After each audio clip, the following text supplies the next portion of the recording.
Good evening. The Town of Cromwell Planning and Zoning Commission regular meeting of Tuesday, May 19th. I'm calling to order. I'm Alice Kelly, Chair. Mike Canada. Andrew Holt. Ann Grasso. Nick Dimitriadis. Oh, Brian Dufresne. Mark Dufresne, alternate. Okay, I'd like to have a motion to seat the alternate. Mark Dufresne, please. So moved. Second. All in favor? Aye. Aye. And with us tonight, we have Bruce Driscoll, our CEO, and Andrew Armstrong, our town planner, and Linda Emmy, our clerk. Anybody else here from the town? No. Okay. Do you have any additions to the agenda, Mr. Armstrong? We have a presentation tonight for a potential new project, and I think the commission, if I'm understanding correctly, would like to take it under public comment? Sure. Sure. Okay. Okay, so, And We if you just could need to have a approve, motion to approve the- no other changes to the agenda. Okay. okay, so I'll make a motion to approve the agenda, with the addition of a PowerPoint presentation in public comments. Okay, what is the name of your, It's 10 Sabethi Drive. pardon? 10 Sabethi Drive. Is that on? I don't think so. We got a second. I would Yeah. pull it out and just hold it. It's a lot easier that way. Is that Right. you, Andrew? There it is. Yeah, there it is. No, I just wanted to put it down here, what it was, that's all. Okay. So, thank you for hearing me this evening. For the record,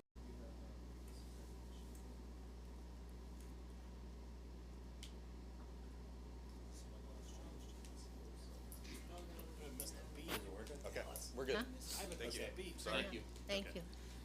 I have a PowerPoint presentation. We'd like to talk to you about potential development of 10 Sabethi Drive. It's a little bit involved. There's a bunch of things we need to go through. So I was going to offer to go to the end of the agenda, so you can get through your agenda items first, and we can have a meaningful conversation. If you prefer, I'll go first, but I mean. No, that'll be fine. Yeah, then. out of respect for everybody else, you know, we're willing to go to the end. Thank you very much, Okay. then. We'll have it after. Great, thank you.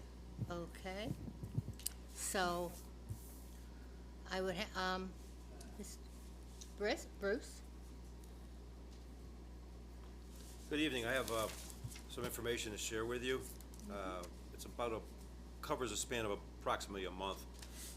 Just a thumbnail sketch of some of the activity. The complaints investigated 7, enforcement letters issued 5, notice of violations issued 5, cease and desists issued 4, blight citation orders, erosion and sedimentation control inspections 24, roadside sign removal, individual signs 47, final inspections for certificate of occupancies for the building department 11, planning and zoning application reviews 2, zoning approval application reviews, and that's the typical pools, deck sheds, and additions 23, and finally use permits 7. Any questions? Anything on South Street, 101 South Street, or is that ongoing? Ongoing discussion with the town attorney. Okay, so nothing we can talk about then. Correct. Got it, thank you. Thank you. How much money did we get in from the blights? That'd be 9 times 100, so $900. Oh, that's nice. But as you know, we're not in the revenue business, we're in the compliance business, so I'm more concerned with compliance than revenue. I know, but I'm also interested in the revenue because you're keeping them in compliance. Okay, and also I'd like to know anything about any of the places that are being renovated, like Popeyes? Popeyes, you say? Yes. Have they run out of chickens or something? Popeyes, we've heard, as they say, crickets from the folks that we reach out to on the construction end, and we don't know why they're not responding or why they're not here. We were last told around the holidays, beginning of the year, that the reason that they stopped working is that they put all their efforts into other Connecticut locations. That might still be the case, I don't know. Okay, and are they, They have all the kitchen appliances, everything that they need has been installed, the water's been activated by the town.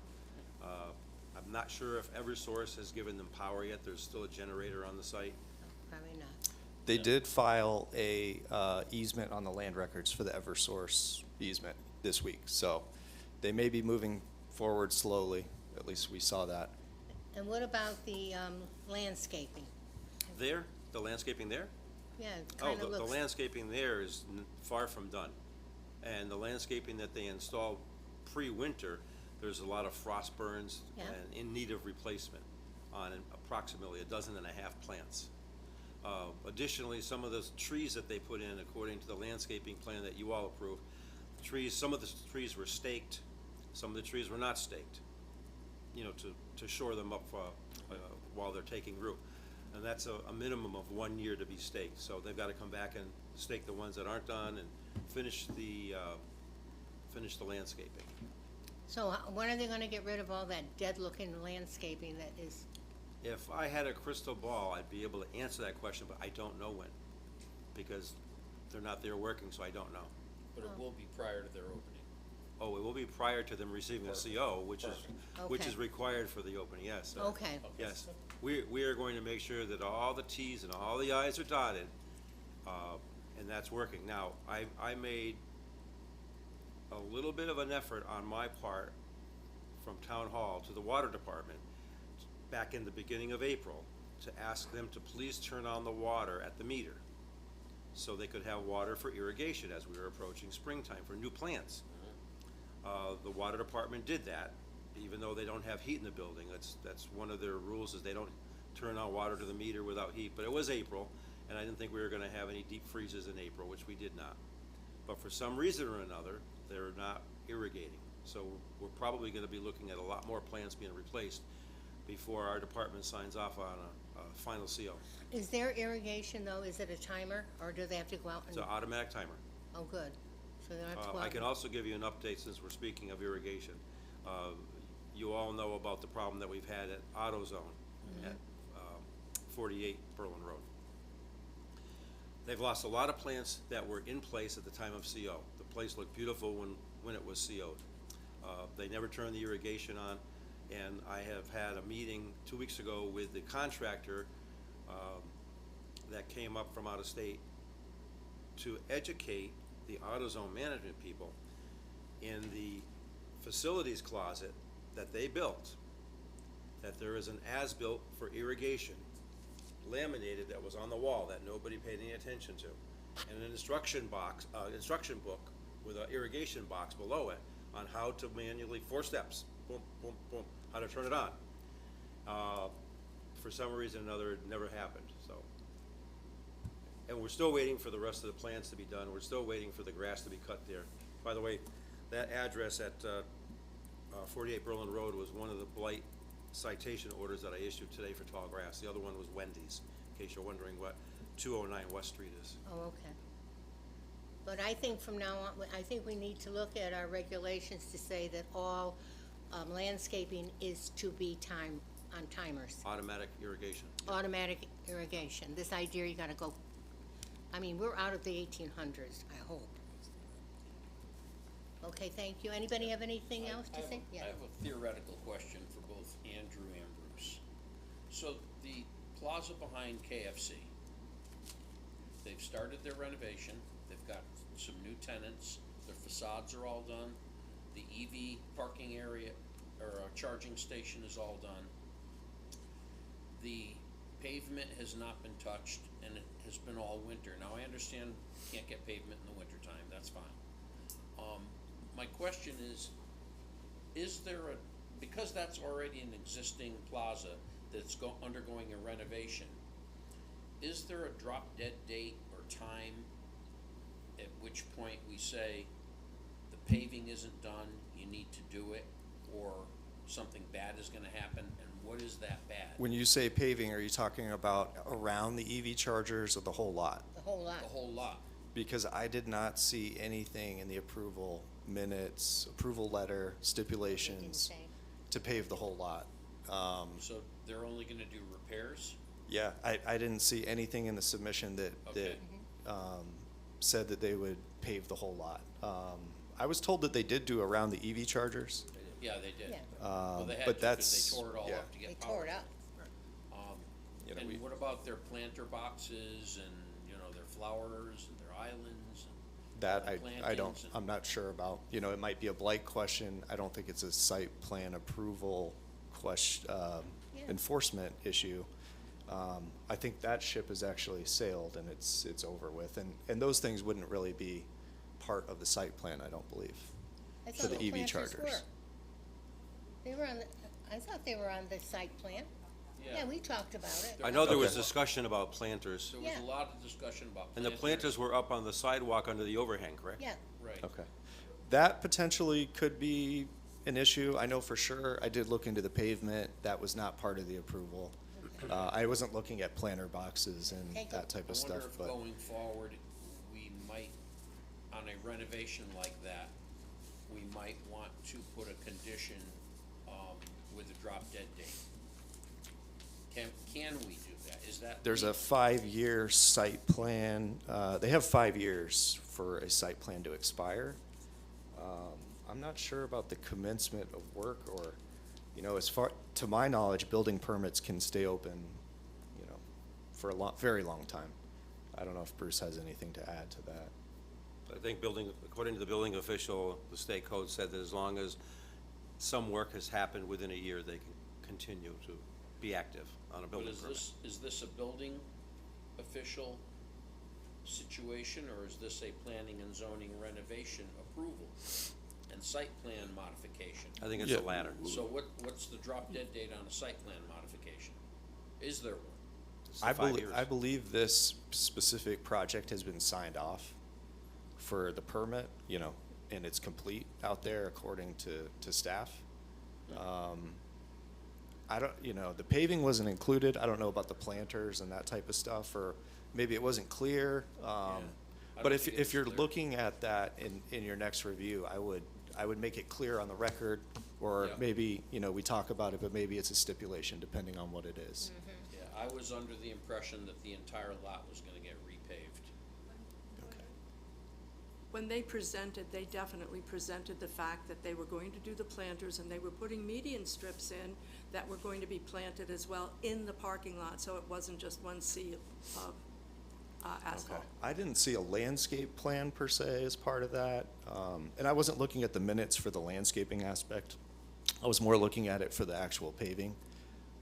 So, yeah, I don't know about that piece of it, the landscape planters, but Must it be is on the signed off. Mylars. Could I ask the commission, would it be your request or your desire to have us reach out to the property owner and kind of go back over what the commission's recollection was and ask him what his plans are? Just, maybe there are plans that we just Yeah, don't know I about. don't think it's unreasonable to ask. Right. And from a regulatory standpoint, going forward, I don't think it's unreasonable for us to know what kind of a timeline there would be on any future project renovations like this. wouldn't all that be on the Mylars? Might be, Yeah, might not be. there's a 5-year expiration for a site plan, but they can keep a building permit open for, once they start, they can keep it open, my Yeah. understanding is almost forever. Okay. Yeah. Okay. I just think going forward, maybe We'll we make need to some modify changes. something, make a little change, so we have a little bit, it's not like the Energizer Bunny that just goes on forever. Right. And honestly, I was completely under the impression that the entire lot was gonna get fresh asphalt, based on the number of changes they were making. Yeah, and if that's a sticking point, I would make sure that we stipulate that in the future. If Yep. they're offering it, and we should have it reflected in the record. Yep. And a stipulation would be the best way to do that. It's right on the approval letter. It'll be transposed onto the Mylar, onto, Yeah, in the it town clerk's becomes- office, so, It yeah, becomes one it of would the be site plan modifications. very clear, yeah. Got it, thank you. Yep. Yes. I can also add, one last item is that We can look at the Mylars. if you remember the Walmart approval for the addition, Yes. and the stipulation on the approval was that they would do the landscaping as per the original 1996 site plan approval for landscaping. In other words, replace trees that were dead or removed. They replaced a dozen and a half trees already, deciduous trees. Cut down all of the half-eaten, deer-eaten arborvitae, and are waiting till September to replace those with a deer-resistant strain or a cedar.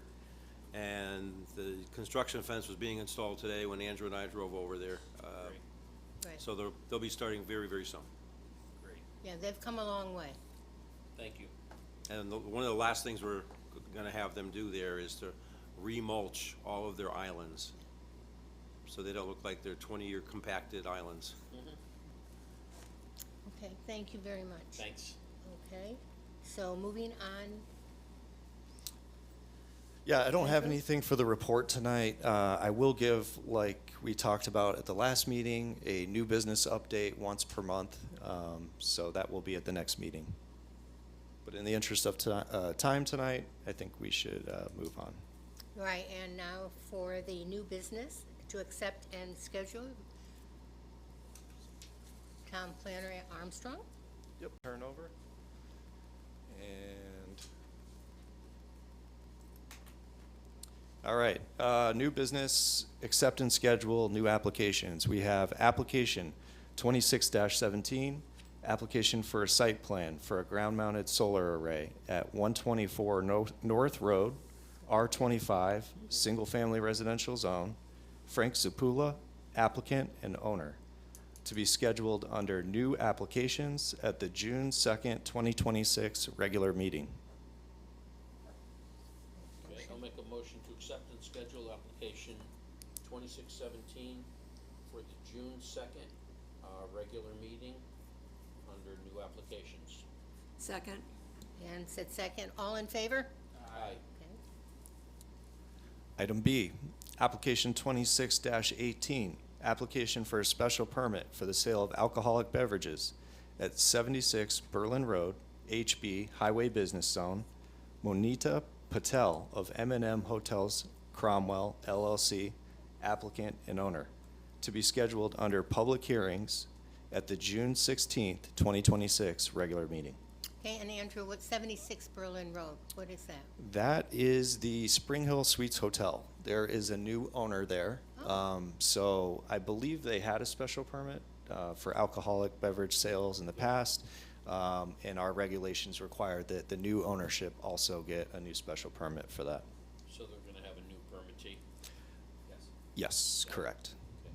I'll make a motion to accept and schedule application 2618, special permit for the sale of alcoholic beverages, 76 Berlin Road, for June 16th, regular meeting. And second on that, please? All in favor? Aye. Okay. Nicholas? Public hearing? Town of Cromwell Planning and Zoning Commission legal notice. The Town of Cromwell Planning and Zoning Commission will hold a public hearing during a regular meeting on Tuesday, May 19th, 2026 at 7 p.m. in the Town Council Chambers of the Cromwell Town Hall, located at 41 West Street on the following. 1. Application number 26-10, application to amend the Town of Cromwell zoning regulations to amend section 4.3.c.4.2 of the Town of Cromwell zoning regulations to revise distance requirements, and section 2 to add a definition of a cafe related to alcoholic beverages associated uses. Town of Cromwell Planning and Zoning Commission applicant. 2. Application number 26-11, application to amend the Town of Cromwell zoning map to rezone from right-of-way to R25, single-family residential zone at 110 Willowbrook Road. Town of Cromwell Planning and Zoning Commission applicant, Nelsida Espinal, owner. At this hearing, interested persons may appear and be heard, and written testimony received. The application is available for public inspection in the Office of Planning and Development. Alice Kennedy, Chair, dated in Cromwell, Connecticut, this Thursday, May 7th, 2026, and Thursday, May 14th, 2026. Thank you. So we need to open the first one. All right, I'll make a motion to open the application for a public hearing, 2610. Second on that, please? Okay. So, as we previously discussed, we are trying to modernize our zoning regulations and related to alcoholic beverage sales. And in doing that, we're trying to remove the distance requirements, which would be in harmony with the state liquor permit requirements they don't have distance requirements. So we want to match that. And also, in order to do that, we need to add a new definition to our regulations for cafe. Let's see here. So the reason for the proposed change is to remove outdated distance requirements for cafes and to better align with the state liquor permit requirements and remove the reference to taverns, which was repealed in 2020. So this is current section number 2, terms and definitions. Cafe is not currently defined in our zoning regulations, so we needed to add that in order to match up to the current state definition. And our proposed definition is on the board here on the screen. Cafe means a space in a suitable and permanent building, vessel, or structure, kept, used, maintained, advertised, and held out to the public to be a place where alcoholic liquor and food is served for sale at retail for consumption on the premises, but which does not necessarily serve hot meals. It shall have no sleeping accommodations for the public and need not necessarily have a kitchen or dining room, but shall have employed therein at all times an adequate number of employees. That is the definition that comes from the state liquor permit, and so we're adopting that and matching that. The zoning districts that would be affected by this proposed regulations would be the downtown Cromwell district, DCD, LB, which is the local business, HB, which is highway business, BP, which is business park, I for industrial, and MU for mixed use. And again, we're trying to modernize our zoning regulations. The commission suggested this as a way of meeting the state and just trying to modernize our regulations. So here it is. Andrew, I just have one question. You have permanent building. What in the world is a vessel? That's a good question. This comes again from the state definition, and we just wanted to match that. So that's a good question. I don't have a dictionary in front of me. He's going to look it up. A vessel? I don't think it's a boat or a naval No, structure. you know. But I'm assuming it does relate back to structures and the land use world and development. I mean, they're not known to really keep up with revising. I mean, a vessel. I would think a cup. Yeah. Well, maybe the state's a little bit outdated in their terms as well, in some respect. Did you find it, Brian? It isn't what you want me to say, no. I did not find it. Nothing. There's Sure. 2 definitions I Googled on vessel. One is obviously what we talked about, a ship or large boat. 2, a hollow container, especially one used to hold liquid, such as a bowl or cask. And 3 is anatomy zoology, a duct or canal holding or conveying blood or other fluid, like a blood vessel. So I'm guessing maybe they're referring to some kind of a container. Yeah, but this says here, you don't have a space in a vessel. Those are the 3 Google Okay, I would just definitions I came I would up take with, so. vessel out. Okay. I mean, Sounds good. I'm just, Cask, bottle, So what if kettle, it's a cup, party and bowl. boat? That's what I think that's probably, or maybe they remodel a whole. I wonder, whatever. yeah, I mean, what if it's a party boat? And they put it on land. Or a They don't shipping. even have to put it on. Or, land. Or a or shipping it could be, container. it could be moored somewhere Yeah. on the river. then just leave it in for the people that are out on party boats. At one point. I it think was- I think they're probably referring to a shipping container in some form. Maybe it's modified in order. You've probably seen that out there for certain types Yeah, of that's okay. We'll development. just leave it. I don't believe we allow that. I'm not 100% sure on that, but if we don't, it won't be an allowed use. It will be contained in the definition. But in order to eliminate the confusion, I would probably suggest we just eliminate vessel. Okay. Well, can we ask? The state? I think we're asking, can we ask? Is that? Well, we could, but we'd have to continue the public hearing. Yeah, no, Oh, I just leave it the way it would is. say leave it alone. just leave it. Okay. And then we could query, and then if we find something Either way, I think we're really safe. objectionable, we could always take care of it. It's the most important thing is getting rid of the distance. Distance, yeah. What's brought this up? What's spurred this? I believe it was other businesses were considering Cromwell downtown, and the prohibition for distances between similar alcoholic beverage sales is prohibited within 1,500 feet. So the state didn't have that type of distance requirement, so we just wanted to try and modernize that, encourage it. A lot of people felt it was outdated from a time in the past where maybe they didn't want a proliferation of bars downtown. It doesn't appear like that's the modern, style and development pattern and market, need out there. So, yeah. The other thing that came, I have a source that tells me that back when 372 was being built, they were worried about a configuration of bars and other such entities coming onto 372, and we would not have control of what exactly would be built there. So they put these distance requirements so they wouldn't have clubs, so to speak, popping up everywhere next to each other. Right. That And I think was that's the way it was explained to me. really not a concern so much today in 2026. And of those course, days are gone. they'll still need a special permit for, alcoholic beverage sales. So we will have some ability to, control that use if it were to get out of control. Okay.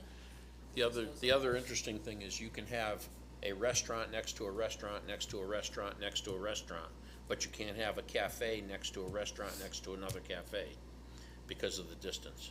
And it's splitting hairs between what a cafe is versus what a restaurant is.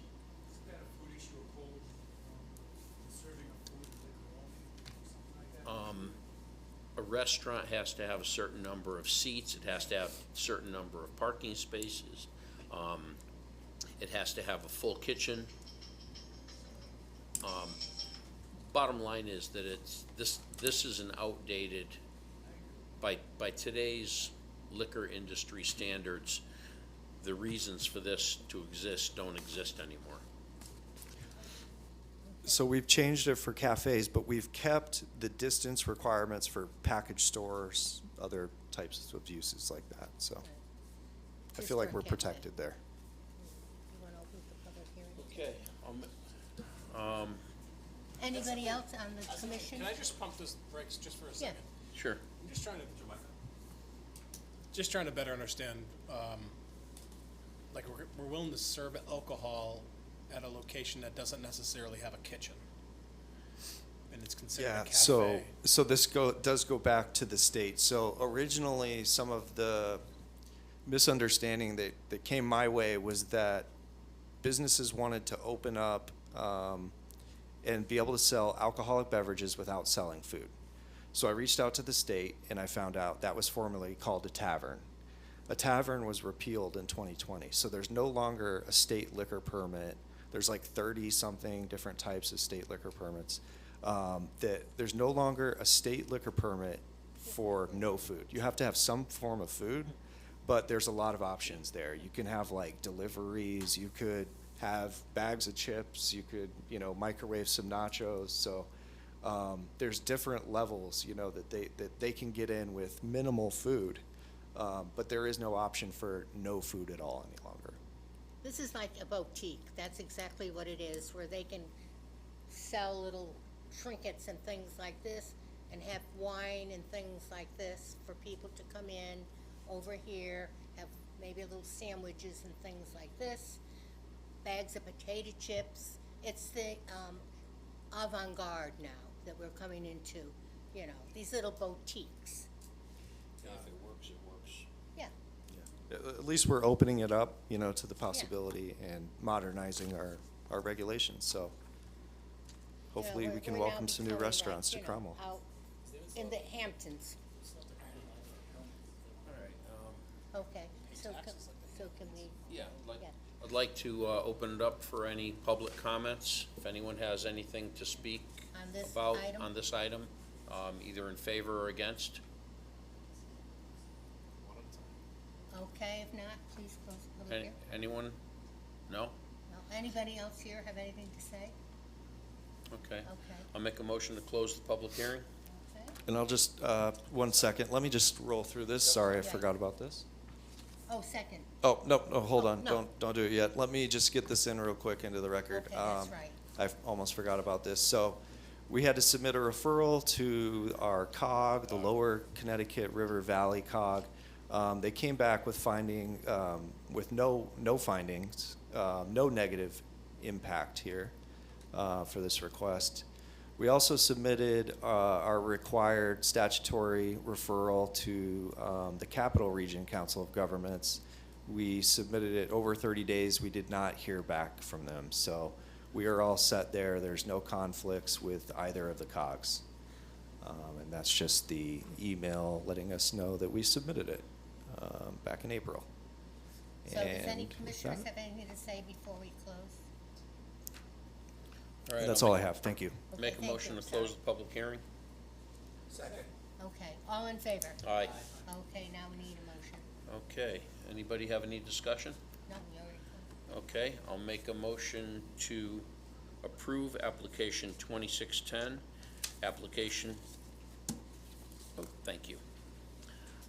Application for a text amendment to section 4.3.C.4.2 of the Town of Cromwell zoning regulations to revise the distance requirements and definition of a cafe related to alcoholic beverages and associated uses. Town of Cromwell Planning and Zoning Commission is the applicant, with the effective date of June 8th, 2026.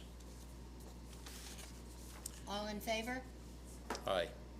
No, we did. Could you just read that second Oh, part second about the part. POCD? Yeah. Because the commission finds I'm sorry. that the zoning amendment as presented would generally be consistent with the goals and policies of the Cromwell Plan of Conservation and Development, again effective April 8th, 2024. Second, please. And, okay, all in favor? Aye. Any opposed? Okay. Okay, moving on. motion carries. Thank you. And yeah, I just wanted to point out to our commission that it's important that we have an effective date for text amendments and rezonings.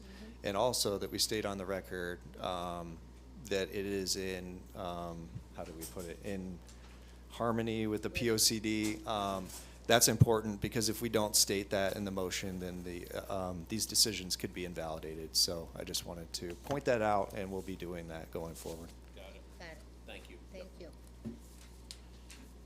Okay, the next, I'd like to open the public hearing for application 26-11, Which is just, which is the application to rezone from right-of-way to R25 single-family residential at 110 West Willowbrook Road. Town of Cromwell Planning and Zoning Commission is the applicant. Nelsita Espinal is the owner. And I'm sorry if I butchered that name. yes. We need a second. Second, please. Oh, right here. And so I'll take a shot at this. So we have this triangular parcel here that is shown in white. It was a holdover from the state right-of-way from the freeway from years ago. And then years ago, it was sold, and it was done with a Class D survey, which is not accurate. That inaccuracy, I think, led to a series of errors that kind of got us here today. I believe the subsequent surveyor may have relied on that Class D survey. So a few years back, a survey came to the town of Cromwell for a land transfer. It was misrepresented. But the way that the map was, it was misrepresented, in my opinion. And if you look closely at it, you will understand that the lot, it appeared as if the lot was 23,500 ish, roughly, and that they were adding in 1,500 feet. Now, you would think on the surface, looking at that, they're trying to get to 25,000 feet to reach the minimum. The problem was there was prior errors, and that wasn't the true area of the lot, so it was still short. It got all the way to the point of, I believe it's been resold maybe 3 times. There may be a couple people out there who can speak about that coming up. But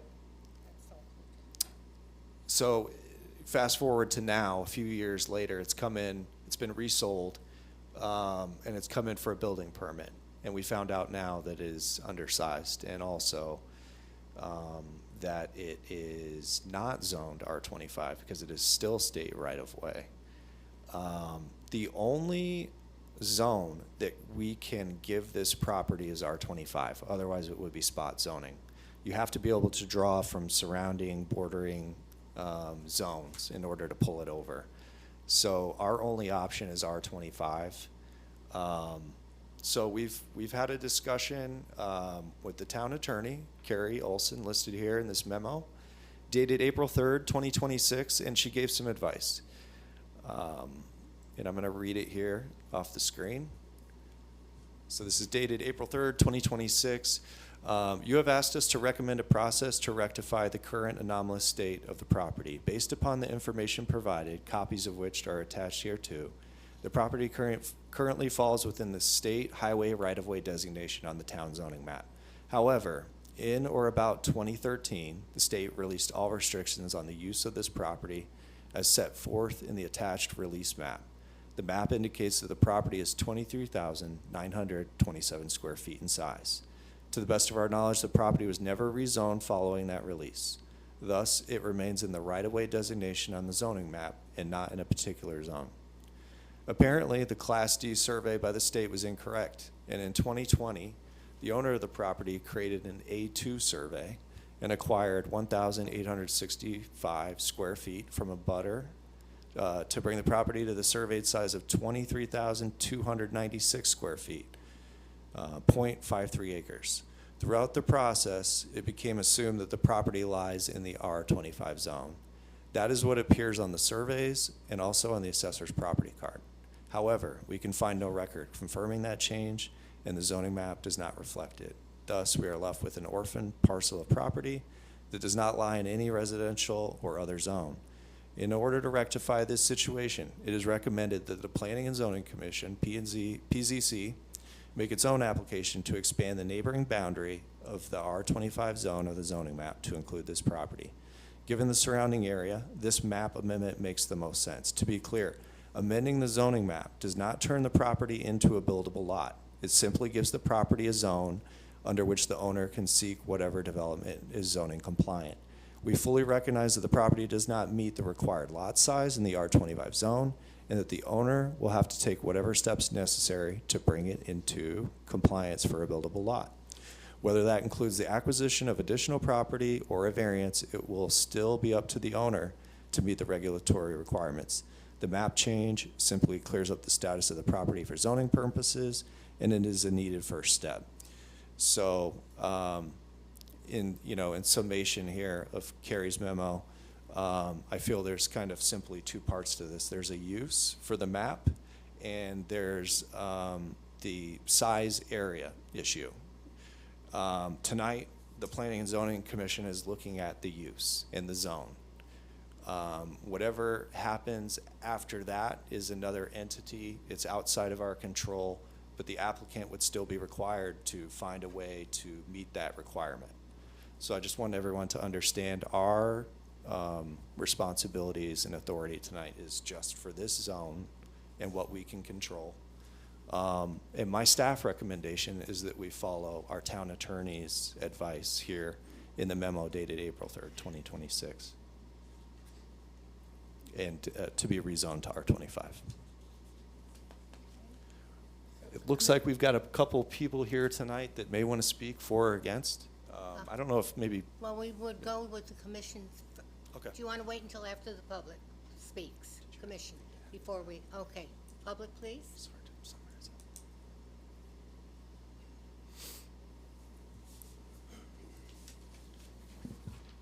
Good evening, Chair, Commission You can members. lift that. It's much easier. Okay. Good evening, Chair, Commission members. Is this okay? You able to hear? Yes, Okay.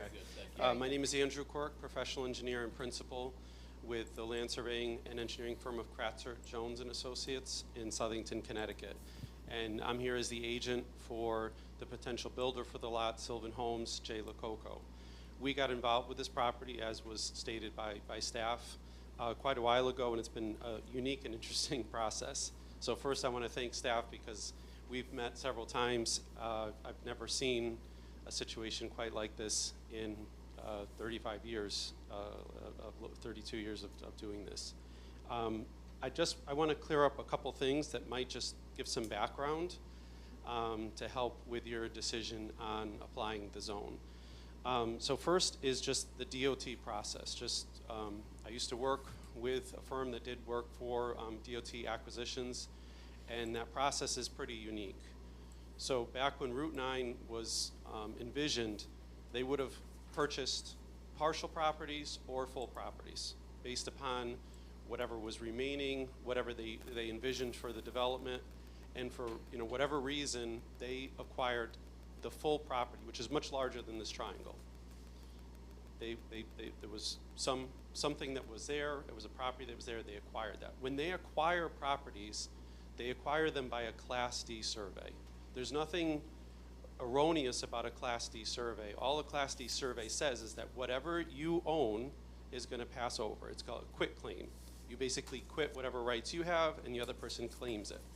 And so they acquired the properties by quit claim through the Class D survey. They pick up all these properties. Then, as Route 9 was developed, it was, they determined what portion of the properties they actually needed. They come up with an A2 survey, which is a certain precision standard of survey for the right-of-way, which is shown on the bottom. No, that was actually the right sheet. At the bottom of that sheet towards Route 9. And they determined they didn't need all of this property, which left the triangle that remains. So then once they have completed that process, which for whatever reason took until 2012 for them to determine they didn't need it any longer, then they release it by the same process by which they acquired it, the Class D survey. So it's again releasing it, whatever we got back at that point in time, we're going to release the remainder up until the A2 survey line. So that's kind of some of the process. It's not necessarily an erroneous process, it's just the level of classification that's needed at each step. Excuse me. Yes. So who did they release it? What determines who they release it to? That's very involved, and I don't know if the town may actually know, because I believe typically, I think they're required, the state is required to first offer it to the town many times. I don't know if that took place with this property, and then if the town doesn't have a need for it, then it's, to the public, it's like a bidding process. I think this was done in auction. That's what I Auction, heard. yeah. So it was put up for public auction. I'm assuming then we By didn't the buy state. it. By the By the state, state. yes. Yeah, the state had, acquired it, so they owned it. I think then they may have to first offer it to the town, and then if the town doesn't want it, then it goes to auction for private ownership. So they don't necessarily offer it back to the person they took it from. Oh, no. No, Okay. because that person would have been fully paid, for whatever would Got have it. taken to purchase the full property. And realize, I don't know, this section of Route 9 was built sooner than the connection from 91 into Berlin. So these properties would have been purchased, I don't know, maybe in the 50s or 60s, held on, developed it took years to develop. So, it would Yeah. not have necessarily, it would not have gone back to the same owner, no. Yeah, Route 9 came in after 91. Right. Because I moved to Cromwell, I could hear the trucks on 91, and later on is when they took down the big evergreen hill Yeah. to put in Route 9. Yep, and then the last connection was 91 west, west of 91, yep. So that's the process as to how we got here, why there's a triangle left, Right. the differences between the A2 and the Class D survey, and that whole quitclaim process. In 2020, there was a survey that was done. It was a Class A2 survey. It's titled a boundary reconfiguration. And at that point, they did try to establish the limits of the boundary and came up with that area that is less than the 25,000 square feet. But as was mentioned, that's really irrelevant to the zone change application. That's something that we're going to have to address separately and later. The issue really that I see here is, I've never seen this in other towns, where the property, depending on the time period when zoning was established, would have had a zone, but it may have been acquired prior to zoning. And so whether or not it automatically goes back or reverts to its original zone or reverts to its just adjacent zones, and it appears from the town attorney's statement that in this case, it's felt that there was never a process to assign a zone to it. So it's really a property without a zone, which is No, it was an oddity. ROW. Well, if, in the zoning regulations, there's not really uses assigned to an ROW. No, ROW but- is a right-of-way. A So it's- right-of-way, but it's- that's And even the what it town is. attorney indicates, I I think know. in the letter, the language was a property without a zone. Well, which but it is- was an ROW, whether or not, I It's think. part of the, it was part of the right-of-way, but it That's doesn't have any right-of-way. uses. Right, but that's what they took as, the state then, when they got it, it became a right-of-way of the state. Right, but that doesn't necessarily have a zone, so it's a property Well- without a zone. Yeah. True. Yeah. Right, So that's what got us here today, to a triangular property surrounded by R25 that doesn't have a zone. And so the request, I think, is certainly prudent to assign it to the adjacent zones all around it. As was shown in the zoning map, it's completely surrounded by R25. It's appropriate, that would be the appropriate zone to assign it to.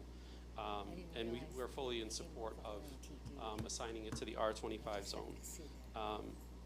With that, I can try to answer any other questions. I just wanted to voice our support and appreciate the town helping us through this very unique process, and the staff, and support the zone change to R25. so who is now the owner of this, It's on the application there. is it from her name, the Yes, woman's name? yes, that's correct. Okay, Yes. because you mentioned some type of a builder. Yes, we started a process to to secure permits to build a house on the lot. We Oh, did okay. soil testing with the health department. We went through, we submitted a plot plan, we met with the town, we, with the utility companies, everything, had a plot plan, and then it was determined that it could not be built. And you because- didn't know that it didn't meet, When you pull the assessor's card, this is the other uniqueness on it, the assessor's card says R25. It are you sa- a surveyor? Yes. Well, I'm a professional engineer working for a surveying company, and we do our research, and the assessor's card says R25. But And you I didn't- understand that Okay. the assessor's card needs to then be referred to the zoning map, but it is unique that the assessor's card, by which is purchased, says R25, and it's not. Okay, and I was just curious that. I'm a professional engineer. Right, Yeah. that they didn't take a look at, because of this strange-looking thing, and being very, that nobody went out and surveyed to see, buyer beware, that they had a thing that met certain criteria. Sure, that was part of our due diligence, and we went through that with staff and everything, and we were all surprised at the situation. Okay, thank you. Anybody have any questions? Thank you for clarifying that. I appreciate it. Yep. Right. Anybody else would like to speak on this? Don't go away, I have a question for you. Right. So, assuming that we do approve a zone change and this becomes an R25 parcel, so this is an R25 parcel that is now less than an R25 building lot. Your next step would be what? Well, we've worked through that with staff.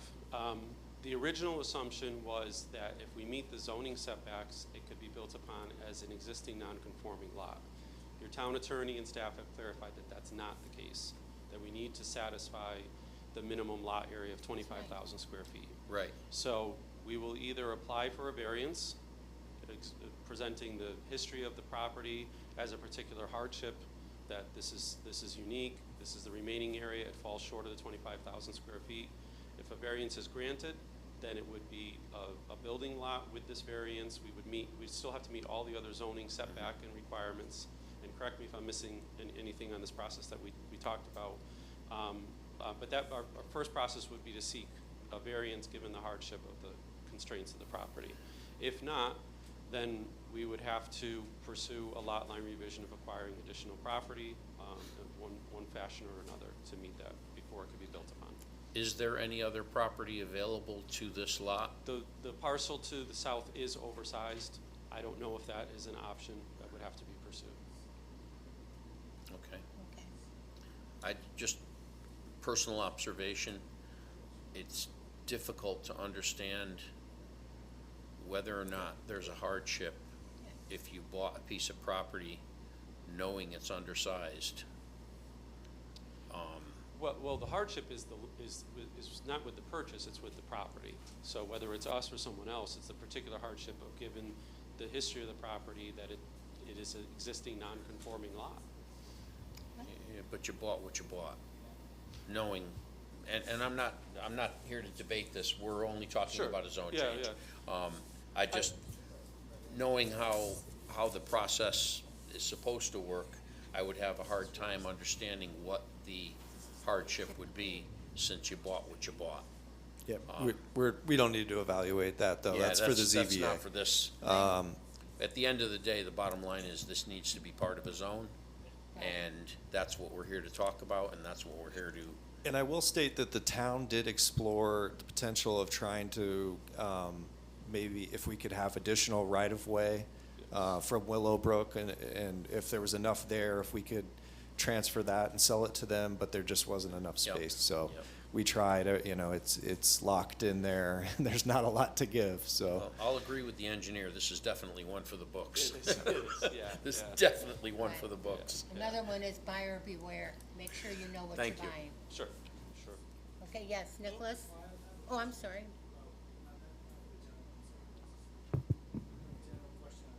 I have a general question on location when we're done with The location? with the public comments. I don't know if there's other people who need to speak. I don't know if there's other people that need to speak. I have questions about the location. No, Go I ahead. asked. I already asked if anybody wanted to speak. Okay, so, okay, we're good? Sorry. Yes. Okay, I don't mean to shout. Apologize. So, the Willowbrook and Coles intersection. So I was driving up there earlier today, and there is a property on the right, on the right as you drive up Willowbrook and segue into Coles, but it's on the west side of the mountain there. That's not, you know how the property that we can't do anything with, the park? I'm trying to figure out where this place is. It's right on Willowbrook That's Road. right here, It's on this, the corner of Well, Willowbrook now Road. that picture's not helping me, because it's not, When I'm you- on Google Maps and I can't seem to get a Nick, it's on the pictorial. corner of Willowbrook and Willowbrook Coles, Road. Willowbrook and right Coles. at the. At the intersection, then to the right, you go over the bridge. Yeah, it's right Don't there. go over It's the a, bridge. Don't go it's over the currently, bridge. Before the bridge. it's And currently it's an all active dug up right construction now. site, Nick. That's the one. It's all dug up right Yeah, now. That's the one. that's the one. Thank you, okay. There's silt fence around it, Yes. it's all dug up, it looks like it's been cleared. And how big is that parcel supposed to be? That For the parcel's zone, 1 acre. it requires 25,000. I think if you Didn't look look at a like lot it of was these that. other properties here, they probably predate, I don't think that they meet the area as well, just off the top of my head, looking at it. I'm looking at a pretty old zoning map, that's, I'm trying to figure out where it's located, so. Okay. Not according to So that is the down property, side that's, of that was Yeah, my question. It's I a was little trying to white understand. speck up and I did look back to the older zoning maps to confirm that this was always the case, and it was. It was. Yes. I never knew it was a right of way, but it was just land. Yeah, yeah. They can- And to the right It's a of it, little there's- notch. Yeah, and to the right, I think there's some. I don't know. I'm Okay, sorry. thank you. Okay, you're welcome. Anybody else have anything? Okay. Commissioners? No, one more call for the public in case anybody has questions? I did. I just said, anybody have anybody from the public? Okay, go ahead. Okay. Any commissioners have any issue with approval? We might all have, but that's beside the point. That being said, I'll make a motion to approve Oh, I'm sorry. I'd make a motion to close the public hearing. So moved. Second. You have it. Yep. All in favor? Aye. Okay, and now I'll make a motion to approve application 26-11, rezoning of 110 Willowbrook Road. I move to approve application 26-11, application to rezone from right-of-way to R25 single-family residential zone at 110 Willowbrook Road. Town of Cromwell Planning and Zoning Commission is the applicant. Nelsita Espinal is the owner, with an effective date of June 8th, 2026. Because the commission finds that the rezoning as presented would generally be consistent with the goals and policies of the Cromwell Plan of Conservation and Development, effective April 8th, 2024. Sorry, you're reading the date. My apologies. Yep. All in favor? Need a second. Oh, a second. Second. Okay. All in favor? Aye. Any opposed? And the motion carries. Wonderful. Motion carries. It is approved effective June 8th. Thank you. You're welcome. Do we want to hear Jim Cassidy's presentation now? I think that would be a good idea before we get to communications. Yeah, that's okay.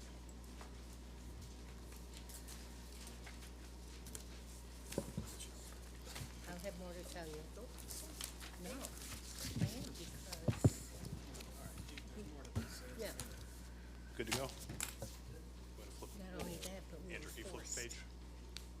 Can you flip one page? Yeah.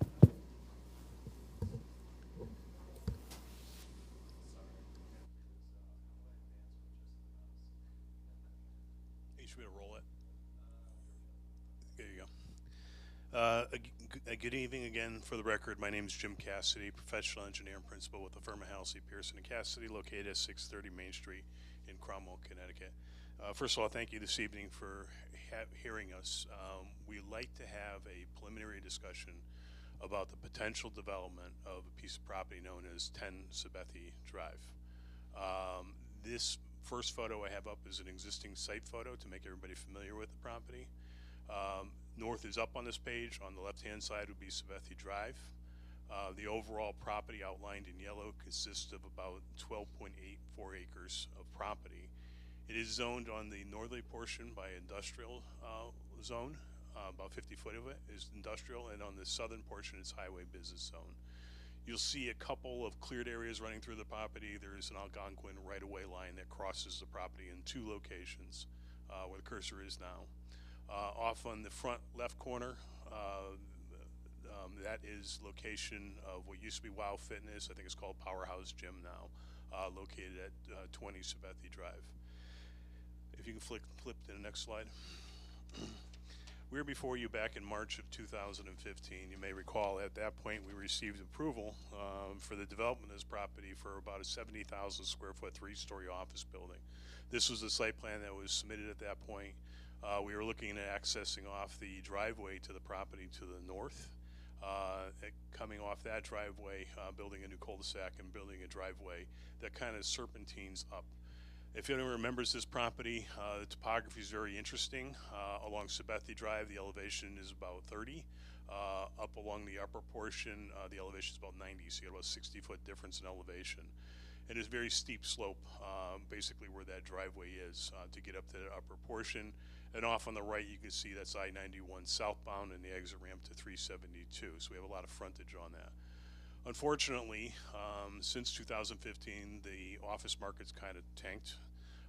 We've been trying to market it actively since that point and have no real interest in any offices. And also looked at several other uses for the property and really aren't getting any interest in it. And when we sat back down and took a look at it, what kind of interest we have in it, and also how can we make this more attractive, several things came up. So that's what we want to talk to you about tonight. There's 3 things that we need to do that we think make this property marketable. Can you flip to the next slide, Andrew? So this is an updated site layout plan. What we're looking to do at this point is we've tried to negotiate with the property owner on the property to the north. I believe the address is 28 Sabethy. Used to be the Apria Healthcare building, but they were not willing to negotiate and allow access to that property anymore. So we've gone back and we talked to the owner of the fitness facility, and they are willing to allow us access through their site, through their parking lot, to a driveway. Driveway would be in a similar location to what was originally approved, coming up to the top portion where it's more of the plateau. At this point, what you're seeing is a footprint for a possible 3-story building. We'll talk about the use of the building in a second. But what we're looking at is a footprint or a total building area that's going to run anywhere from about 99,000 square feet up to about 150,000 square feet between all 3 floors, with a driveway that circumferences the entire building. So one of the first obstacles we've had with this property is no one can visualize what it's going to be like access to the property. Again, when you take a look at the back behind Wow Fitness, there's about a 60-foot change in grade, and it's very steep. So what we're looking to do is actually get permission to build that driveway to the back portion of the property up to that plateau, so prospective tenants, buyers can get up there and actually see how they'd be able to access the site. Can you flip to the next slide, Andrew? Can you zoom all the way out? So the issue we have is we prepared a site plan showing this proposed access driveway.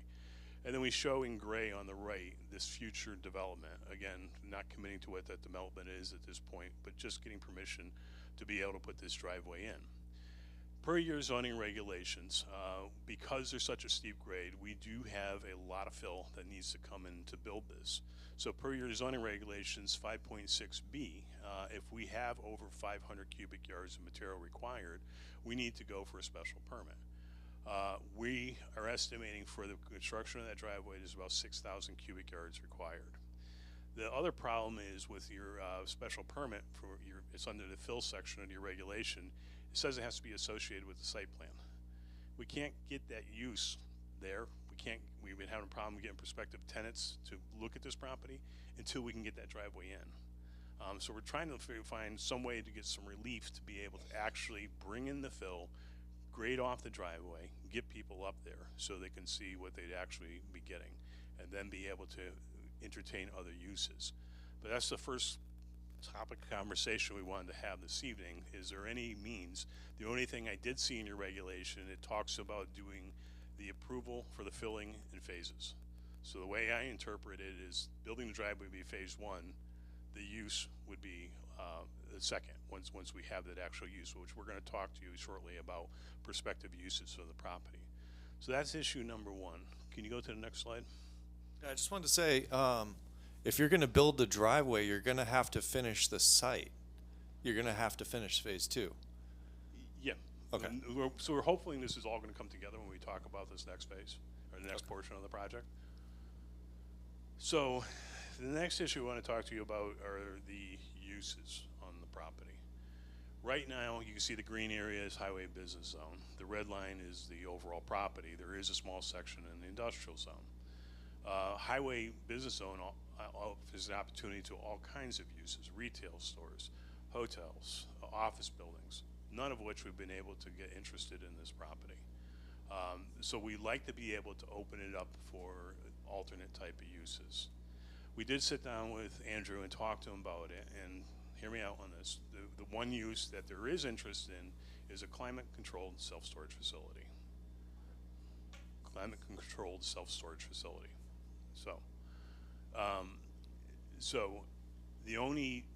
the thought was either do a text amendment to the highway business zone to allow it, or to zone change it to the industrial zone, like the majority of the property, or a portion of the property is already in, which would allow for it by special permit. So go ahead, Andrew.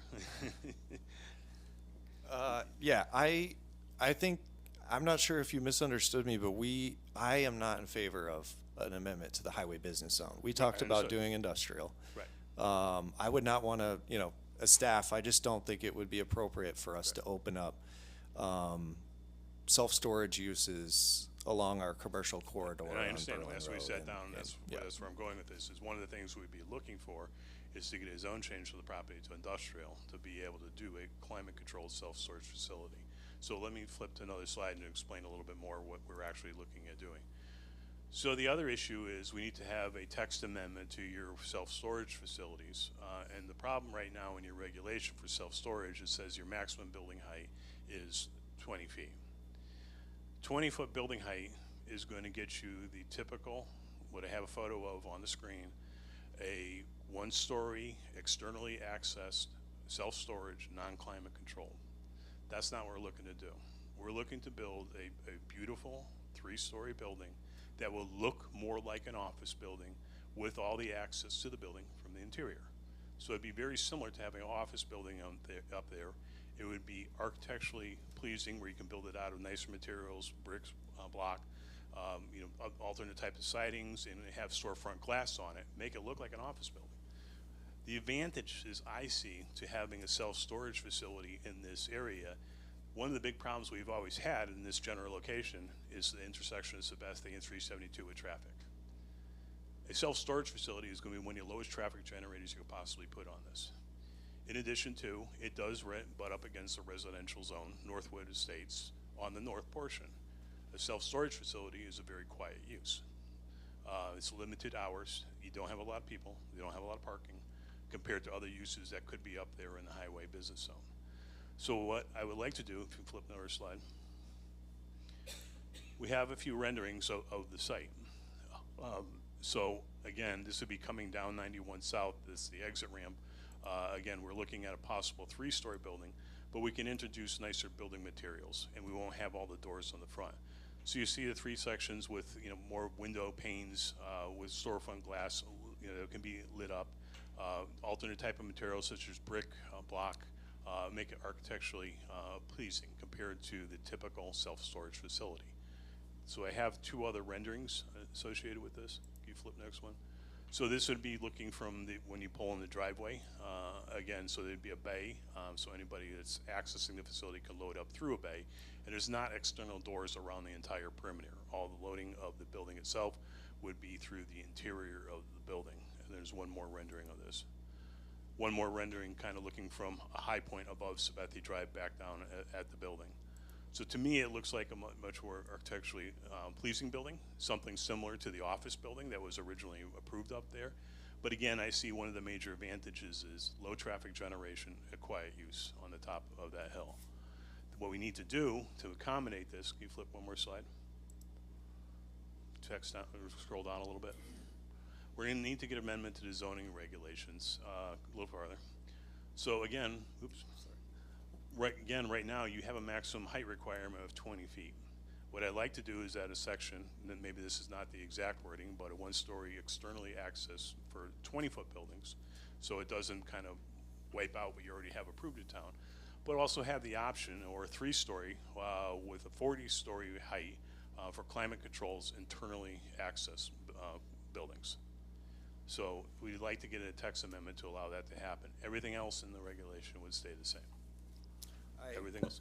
I, as staff, have to say that I would be looking for a little bit more than just a height change here. You're doubling the height. I mean, you need to consider That's what we need to do. buffers, you know, greater setbacks for that type of building. And that's why we're here, before I just Okay, to work through thanks. all this. But again, I've been looking at this property for I can't tell you how long. We got a site plan approved 11 years ago. Nothing's happening with it. Can't get any interest. Step number 1, I think, is to get the driveway in there. Step number 2 is, here's the use that people have approached us with, and people are interested in doing. It's a possible development. Again, to me, it's a low traffic generator. It's a quiet use. It gives you the opportunity to do an attractive building, not your typical self-storage facility such as you have on like Hillside Road, where you're looking at all the doors. You can do something a lot more attractive. Believe me, I have a kid that goes to school, when my youngest son goes to school up in Potsdam, New York, and you drive up New York State Thruway, and you see these all along New York State Thruway, and they're gorgeous buildings. You can really do something nice with them. It could look like an office building. You can really dress it up. And again, it's still gonna be a special permit, so you have control of what we actually do. So with that, I'm gonna conclude my brief presentation, and hopefully we can have a little discussion about it. That changes everything. Everybody can put in 40-foot self-storage in that zone, no matter what. By special permit. Now, you can buy a special permit, but we're changing to allow it all over. It isn't just Yeah, that but- one. So right now in the industrial zone, they can come in with a typical self-storage facility. You're not gonna get a climate control building, or something that's more attractive. There's a need for it. I mean, unfortunately, there's a need for people in self-storage facilities. People are But building. I'm saying 40 feet. It's a 3-story building. It's the same height as if we were building the 3-story office building. Well, why can't you just do a 2-story building? Economics, to make it more economical.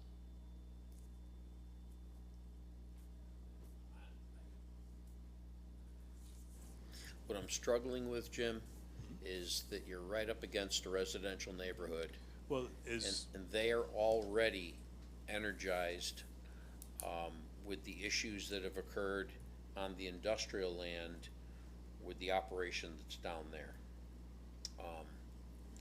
They don't want screening, they don't want crushing, they don't want the existing industrial operation that's Yeah. going on there. Correct. And I get it, but my point is that I can categorically guarantee you that you're gonna have a room full of very angry people if you think you're gonna put a 3-story anything next to them. well, again, we already had a 3-story. I know, Something. I know. And we could put other 3-story things and actually not by special permit.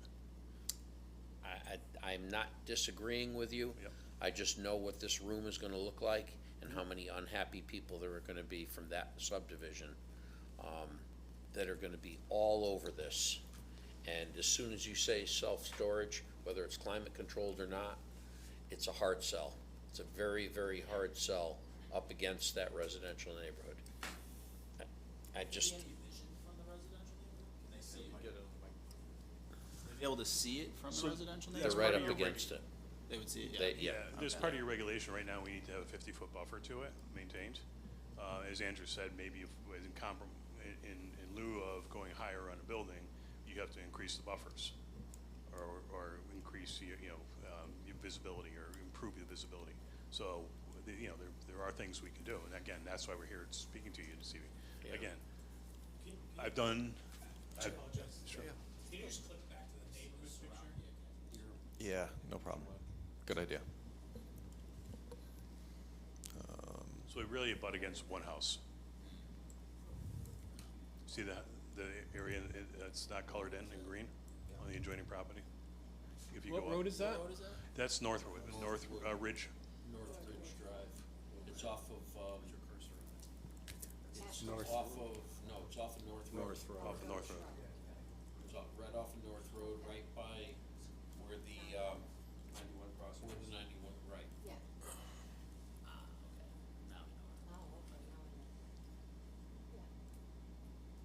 Expensive house. I have a question, and Tough site. you might have addressed this when you were here last time.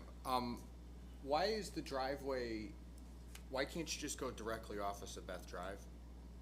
Instead of Wetlands. going through the, oh, so you have to, It's all so, and It's it all- was it's all approved. It's all wetlands.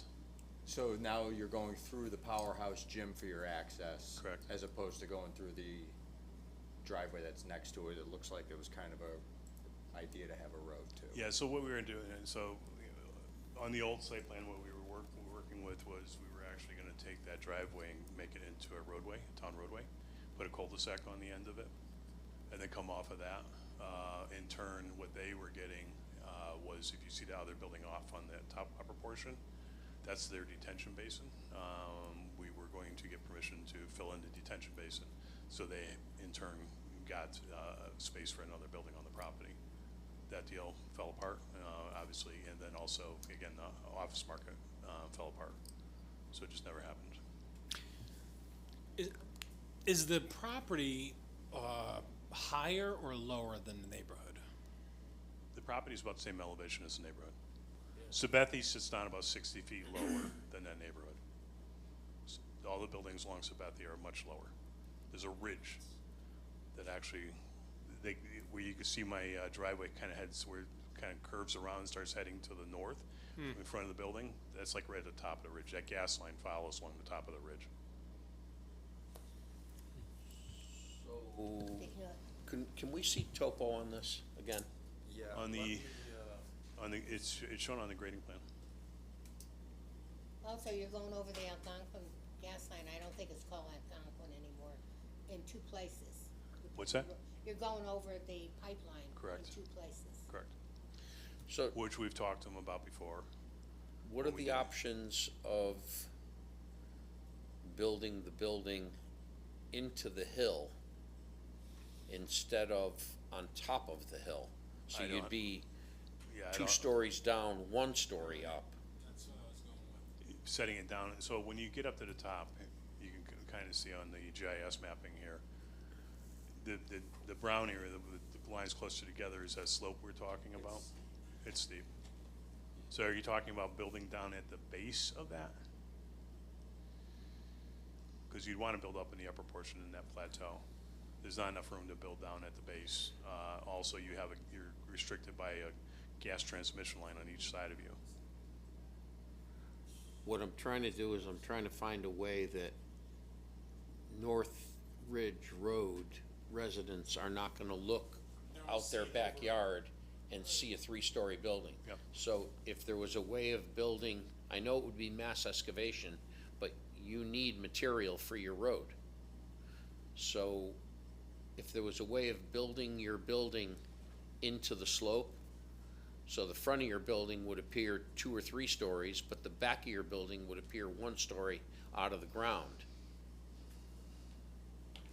I mean, I understand what you're saying, I have to take a look at it. it's, you know, it's smoke and mirrors, but at the end of the day, you could get your 3-story building built into the hill, and Northridge Road would only see the, you know, the equivalent of a 1-story building sticking out of the ground at their level. We probably could play with the topography on that side, and to take a little better look at it. I don't think I'm gonna get full 2 stories under the ground, maybe partial. I mean, I kinda like Andrew's idea of, you know, maybe doing things with the buffers, maybe enhancing the buffers somehow, maybe it needs to get a little bit wider. Would you be negatively impact the wetlands if you did that? No, there's No, no, the there's no wetlands are all wetlands on the down. top. They're all down below. There's, wetlands that corner. I'm sorry, North Road. Northridge. Yes, correct. Yeah. Oh, up here, yeah.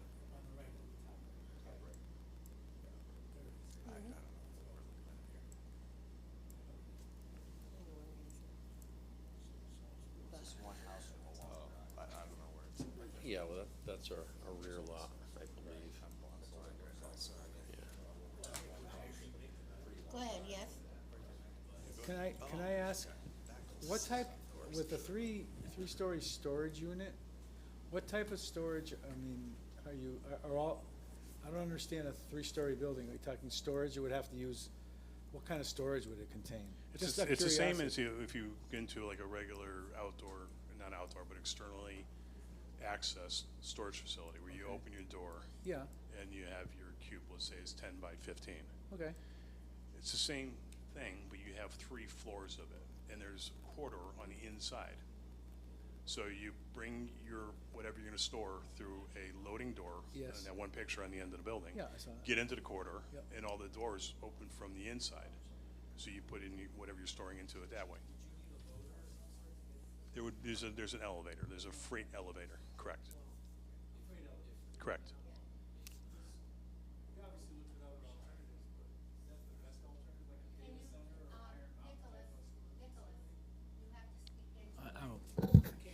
Sorry. I know you looked at alternatives, but things like an Iron Mountain storage facility where you're doing, you know, disaster recovery continuity or small data center type of environments, I don't know, they might be more costly, but I'll let Gary talk a little bit, because Gary Day. I'm just throwing out other He thoughts can on tell you that. a little bit more about what they. Because those are pretty quiet too, I mean, those types of. Quiet, but the environments. data center's a lot of energy usage, yeah. so- That's for sure. Yeah, oh yeah. The So I business don't- continuity, disaster recovery, iron storage mountains are. Again, this, you know, of all the uses that we've looked at, this is the one use that realistically is interested. Yeah, I mean, they're very typical in other towns. Another good example is if you go through Weathersfield just before you get on the Silas Stand, just before you get onto Route 9. I'm sorry. I said another good example of a climate-controlled self-storage facility and an attractive building is in Weathersfield. If you go up the Silas Stand Highway just before you get on 15, just before you come into Hartford, right on the right-hand side, they have a very attractive building. Almost looks like an office building. So this is the way to get you an attractive building, if we can't get you an office building on this property. I just want to remind our commission that we're talking a lot about this specific site, but this would be a town-wide text Right. amendment Oh, yeah. for all I got it. zones. Or, I mean, I'm sorry, town-wide in that zone, so it could occur anywhere in industrial. Oh, I understand. Not just that one site. Good evening, Gary DeHarsh with Nadika LLC. Going way back, I was the developer of the Northridge subdivision. And I do remember when the office building was approved, we did have some opposition from the neighbors on Northridge. But we had the right to do what we were getting approved, and you know, it was voted on favorably by the commission. In regards to Mr. Kanada's idea about building it into the hill, I think we have 2 restrictions. One is that the top of that hill is pretty much solid rock. So that's a problem. It can be done, but it probably would make things financially unfeasible. The next thing is we can't touch the gas main. Algonquin will let us go over it with certain conditions on how we do that. But in order to lower the south side of the property so that it was built into the hill, like it was suggested, I think the gas line would probably interfere as well. So those are just two thoughts I wanted to add. Just out of curiosity, would the gas company have any issue with the filling, the cuts and fills that would occur out So there? we've worked over the Algonquin line in the past, and they certainly do have restrictions. They want to see, we have to go out and we have to convince them that the pipeline can take the extra fill on top of it.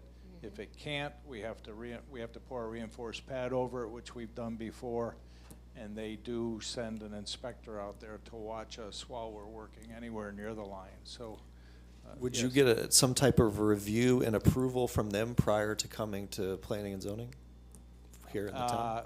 I think I'd rather planning and zoning make it a condition of the approval, because they want to know we're going to do what we're proposing, as opposed to making it conditional on them. So, yeah. And working with Algonquin, I'll say, as we did the office building, we went through that process once already. So we're looking at crossing it in similar locations. At the top of the hill, there's not much fill going over it. It's just in that middle section, there's a bunch of fill. We went as far with Algonquin as actually digging test holes, exposing the line, shooting elevations on it, because the other thing we need to do is bring our utilities across it. So we needed to make sure that we had enough to get over top of that Algonquin line. So they were okay back then, but as Gary said, they're going to want to know that there's a viable site plan before they entertain us, 11 years after. Interesting, because I'd like to know what type of, for your storage. Are you going to be having a tractor trailer come in, No, it's residential. a mover with a great big moving van? It could be a box van. Yeah, it's not going to be a tractor trailer. Why wouldn't it be? We could accommodate it. I mean, the Well, I'm just saying driveway. it's because people put things in storage. Sure. As they are moving from one house to another. And so you're not gonna have that in a little box car. So the driveway is big enough to accommodate the moving of a tractor trailer up the site. Okay, I'm It's just the saying same, it's basically the same driveway configuration that we had for the office building, and we considered it at that point too. So I can get what we call a WB 50, a 55, so wheelbase 55 tractor trailer through this site safely. so that you can still have a lot of noise if you're bringing in tractor trailers compared to a car, a little, one of those great big trucks that people have now. Yes, you could have a tractor trailer Okay. out there compared to a shopping center where you get multiple Well, deliveries. But I'm Right. just saying is, okay, thank you. It'd be hard to get a truck, like, spun around and come back down. Right, That's the real trick. right, You're walking your stuff. If you can get up there, but how do you get back again? back down. Mhm. Well, there'd be a complete loop around the building. Can you make a loop around? Yep.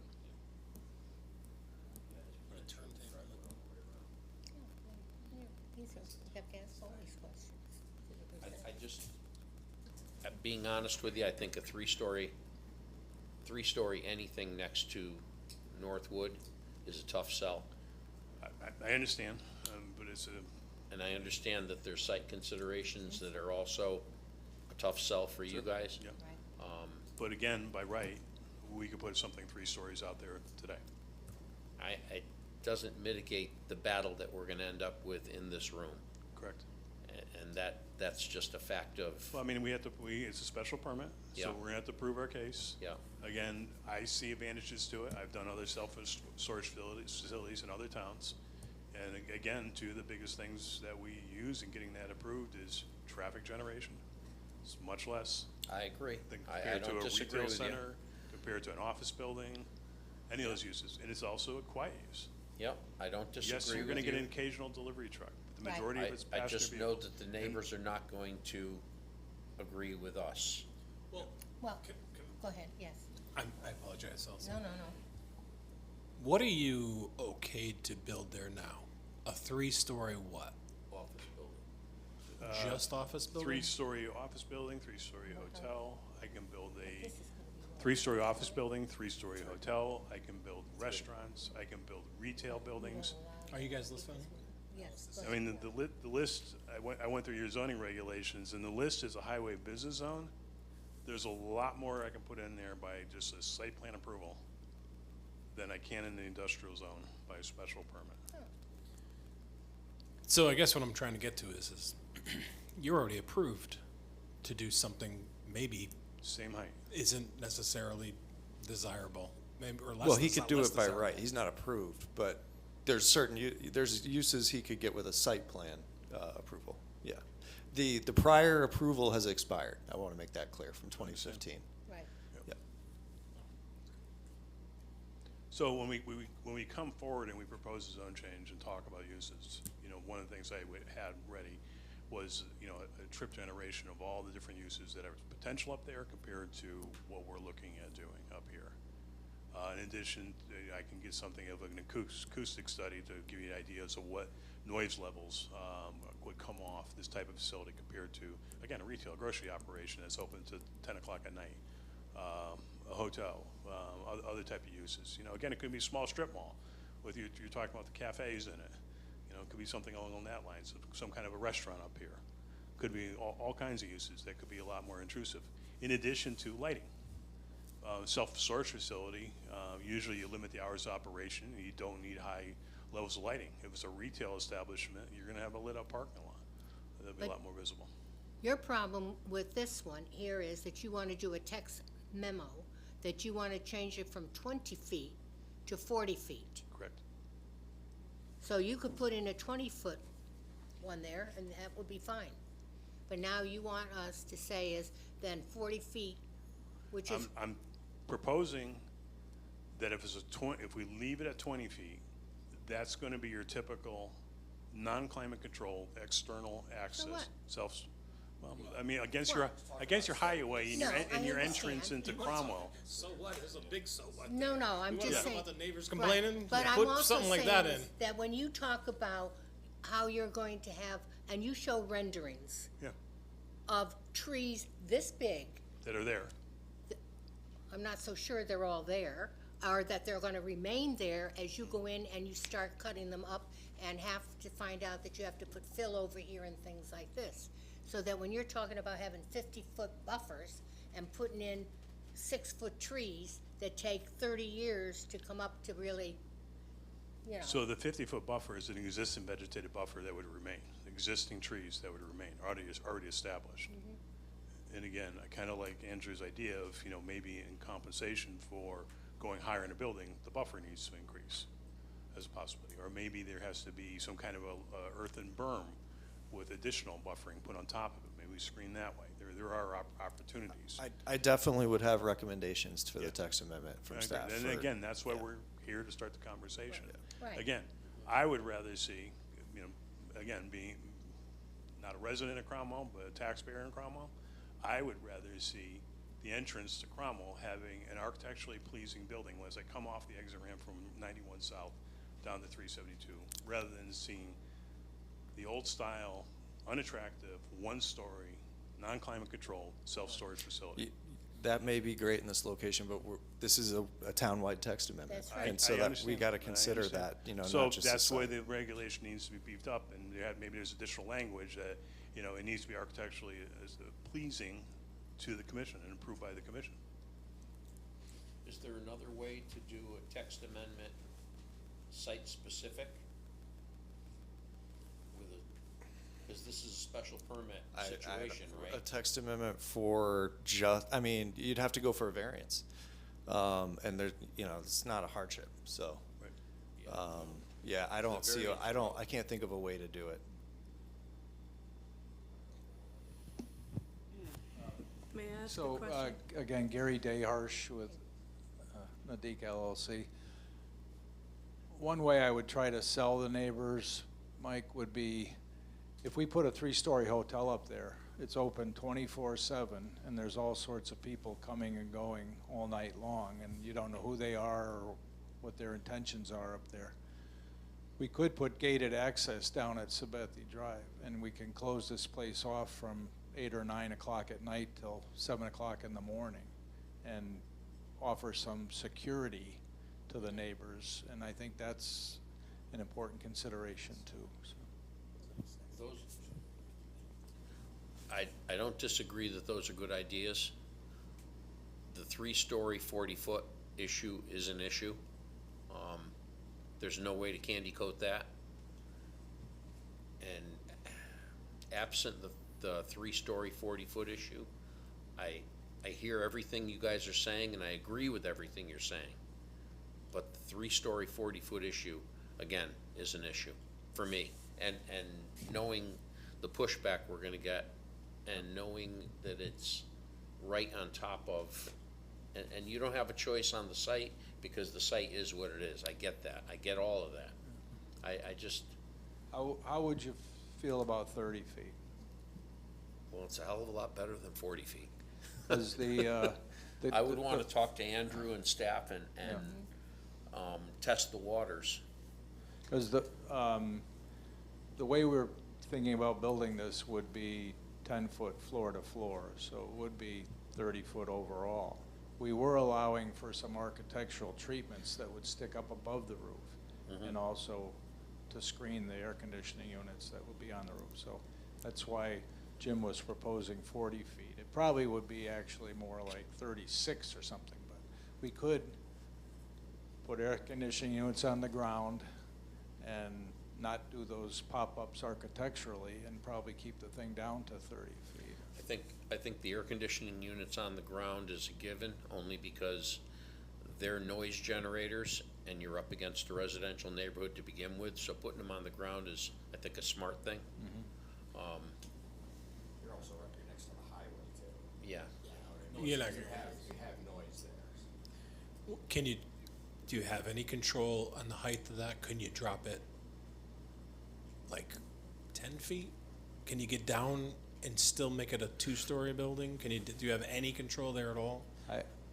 Jim will take a look at that. I'm not sure we have that luxury given the gas line and the rock, but Yeah. Jim can take a look at that. Maybe not all the way down, right? But, That's a good point. halfway 'Cause down? you wouldn't need a text amendment to do that, I don't think, right?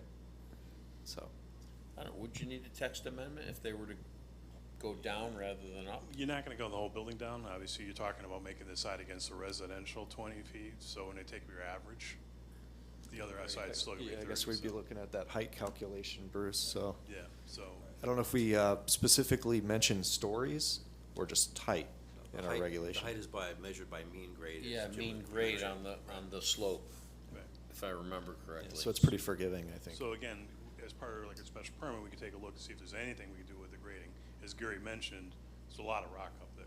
You know, maybe it's a Yeah. matter of when designing it, we take some test bits, figure how low we can get this to do it. But I think another idea is, do we, on the opposite side of the driveway, build a nice landscape berm? Maybe rather than being a 50-foot vegetated buffer, maybe it needs to be 50-foot native, an additional 25 manufactured with a berm, with evergreens on the top. So when you're standing, again, Northwoods is at the same level of the site. So if I'm standing on the ground, or even their first floor, looking up over a berm, it's gonna obstruct the view of the structure. And again, what I'm trying to say is, I'm not sure if the concern is with the height of the building, the use, or the height of the building. Because the height of the building is already permitted in the zone that it's No, out there. I get Yeah. it, I get it, I just, So that's a battle we'd have to have with the neighbors, no matter Yeah. what the use is. correct, Right. correct. I'm trying to minimize battles rather than. if you went with the berm route, we were just talking about? Sure. Do you think you can get that berm high enough where the neighborhood wouldn't even see it? So at 24-foot wide, or 25-foot wide, I'm gonna get about a 6 to 8 foot high berm. Then what we typically do is we plant a row of evergreens along the top of it, something that'll grow in quick. So like right off the bat, you're gonna get about between the evergreens and the berm, you're gonna get about a 10 to 15 foot screening right off the bat. And again, the advantage is, I mean, your ceiling here is 12 feet high. If I'm standing in the edge of the woods, 25 feet away, looking over that screening at a building that's another 50, 60 feet away, you're gonna see through the trees, you're gonna see a glimpse of the building, but it's gonna be a decent buffer, and especially over time as it fills in, it's gonna be a really solid buffer. So- And what if you increase the height of that berm? Obviously, Well, the that's, base too. that's what we but- need to talk about. What's gonna be an acceptable width of that berm? The wider it goes, you know, I'm trying to do a berm where it's basically 3 to 1 either side of it, so it's maintainable. You know, I could tell you I could put a 12-foot high berm in a 25-foot wide area, but it's gonna be so steep, you're never gonna be able to mow it and never maintain it. I'm trying to give you something realistic. Yeah. Dan, did you have something to say? It was a minor point. You kept saying that when it was a one-story, it wouldn't be climate controlled, and I think it can be, because I had one, so they could be. I don't think it's necessarily cost-effective for you to do that. It's just, I was saying it can Yeah, happen. you're right, it can be, but it's not gonna be cost effective for this project. There's a lot of infrastructure costs that we're dealing with here. Yeah. What's the grade of the road gonna be going up to it? Do you have any idea? I got double check my plan, last I remember it was about 8%. I'm just chatting over here. I mean, if you were able to increase that berm and that one neighbor there was looking at 6 feet of building versus 30 feet of building, I mean, that's significantly different, I think. We're really losing, what we're supposed to be looking at is the tax amendment that they want to change for storage from 20 feet to 40 feet, and that means throughout the whole town, wherever these will make. So that's what he's here for, is But to I would, change that. I would ask that you look, sorry to step No. on what you're saying, But that's the tax amendment. That's- but I would ask you to look at other towns, other surrounding towns, and see what they do. I mean, I keep on hearing, you know, a self-storage facility building at 40 feet is a bad thing. But I see them all over the place, and they're architecturally pleasing buildings. You can do a lot more with a There's one on multi-story. Shunpike. What's that? There's one right on Shunpike, right as you leave Cromwell. Self-storage facility? Yep. Where? Right, yeah, if you're going into Rocky Hill. Oh, yeah, okay, you're right. Oh, yeah. That's the office portion and the office building in the front, the one that's in Rocky Hill? Yeah, you can On put the same storage. side, on the same side as General Fairweather Growers. Right. Right Yeah, before it's- Fairweather Growers. It's right after General Paving. it's or- on the Yes, Yeah. right after Right- General right- Paving. Right next to it, Right. yeah. Yeah, so basically, but that's in Rocky Hill. Yes. Yeah, and again, the majority of that building is one-story buildings. I don't even know if there's, on the second floor of that, if there is actually any storage on that particular building. The other one down the road that's next to the DOT facility that they recently built, that's more of a combination of a climate control and also the external Oh. access. That's a But- two-story one, yeah. That's the big logistics building you're talking about, right? No, the, right next to DOT's building, on the left-hand side, there's a triangle of land right Okay. opposite Brook Street. So it's right next to the DOT building? Correct. I'm not familiar with it. Yeah. You're looking right at it, Okay. next to the old DOT District 1 office. Oh, okay, I thought you were No, no, talking no, about no, the no, DOT no, no, building no, no. where the sand trucks and No, the office building. their office building. Got it. Okay. They're moving, but. I was yeah, thinking of the wrong DOT building. yeah. I think that was actually another piece of leftover DOT land, if I remember correctly, similar to what you talked about earlier. But Jim, the reason is, before you to do self-storage, you need us to agree to a tax amendment to our zoning regulations. That's what this is all about.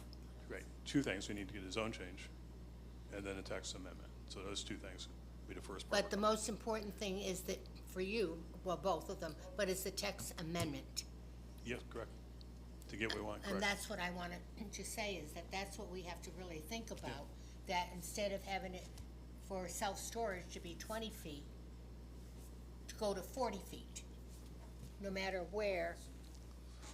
So again, this is maybe language we have to work with, where, as Gary said, we can build it in 30 feet, but we wanted to give a little more height so we can do something a little more attractive with the building. You know, have bump up parapet sections to screen if we had HVAC units. But even if we don't have HVAC units and they go on the ground, at least to have a little architectural, you know, attenuation in that roof line, not just that straight You parapet. can that build a runs- roof line, you don't have to have Not- it straight. Not the shoebox. Right. You know, come on.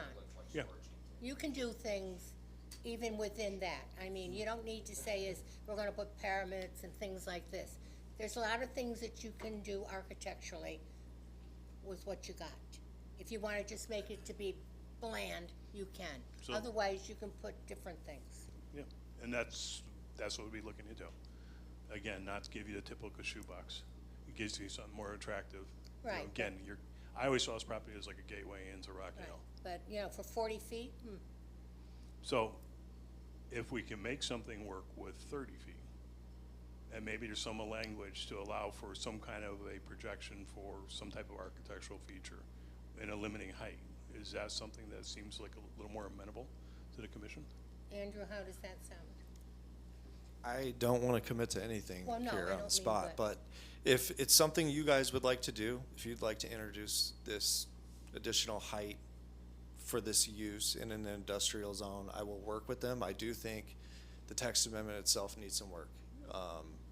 I wouldn't recommend it just as is, just including the And height, so. again, that's- It, you know, I want to work on that if that is something that the commission wants me to explore, you know, further explore, but. I would think so, so that we can really weigh how it would really be knowing, get a text amendment into it, and then we can do the pros and the cons. Can you include also, like, what line of sight would actually look like if you were able Yeah, to we- build we- up that We do it berm? all the time. We do like sightline profiles to give you an idea of someone standing on the ground at a certain elevation Right, in 'cause their we- backyard, what they're gonna be looking at. Right, we wanna bury that thing as much as we could, right, for the neighborhood. Right. Okay, yes, Nicholas? Yeah, so there's a couple different issues here. The one I'm most concerned about is the language of the text amendment and its effect on other Everywhere. everywhere. Yeah. That would be what I would be most interested, before we start talking about berms and sight lines or No. anything like that. I Right. wanna know Yeah, the I would some agree. proposed, I some would agree. proposed language, Yes. and then we could have a discussion on that proposed language, sans any development plans, just that language and its effect on the properties. everything. I everything. would And- have to agree. We And then we really could should break weigh it whether or down. not we think it's worth going forward with either increasing or decreasing, or whatever the case may be. Right. So I think that would, Because that I may think be we're our really first getting step into the before we do weeds anything here else. with a That's- specific site, My and this guess. is Right, much no, bigger than that's that. the You're Can we- The text absolutely right. amendment is the most important thing. Can we also, get a better vision as to what other property this Yeah, could actually. actually impact? Let me pull that up, because that is important. Like, I've is got it- our zoning is it map three here. Is it 3 sites, or is it? Well, it would be any industrial zone on the map, so, any of these tan areas, sorry, that abut, you know, residential here, sorry, So if we change industrial our northern tier to here, industrial, it's gonna affect that as well. yeah, Right. and then over here, Light you know, industrial. it's, Still it, industrial. it does Yeah, abut I'm saying, but we residential, still haven't single-family got the- residential Yeah, and no, a no, we still have to few figure areas that here. out. So, Right. but that opens the door as well. Yeah, just one. Right. So again, I think before we make any other type of commitments, let's take the language issue up front first and let our staff do that. Yes. That would be my proposal, Madam Chair. And then Yes. we could have a larger discussion in one of our meetings about Oh, yeah. their findings and then go Right. forward from there, right? How does that sound, town planner? Can you repeat that one more time, just for clarity? Sorry. No. I'm simply asking that staff take a look at possible language changes to the proposal that they're making about the height requirement and its effect on other possible areas within that same zone. So you want me to do some Some research, research. analyzation on where it could affect the town? Yes. Okay, all And right. maybe pros and cons from your and staff perspective. Okay, I will do that. That Thank you. affect the pros and cons.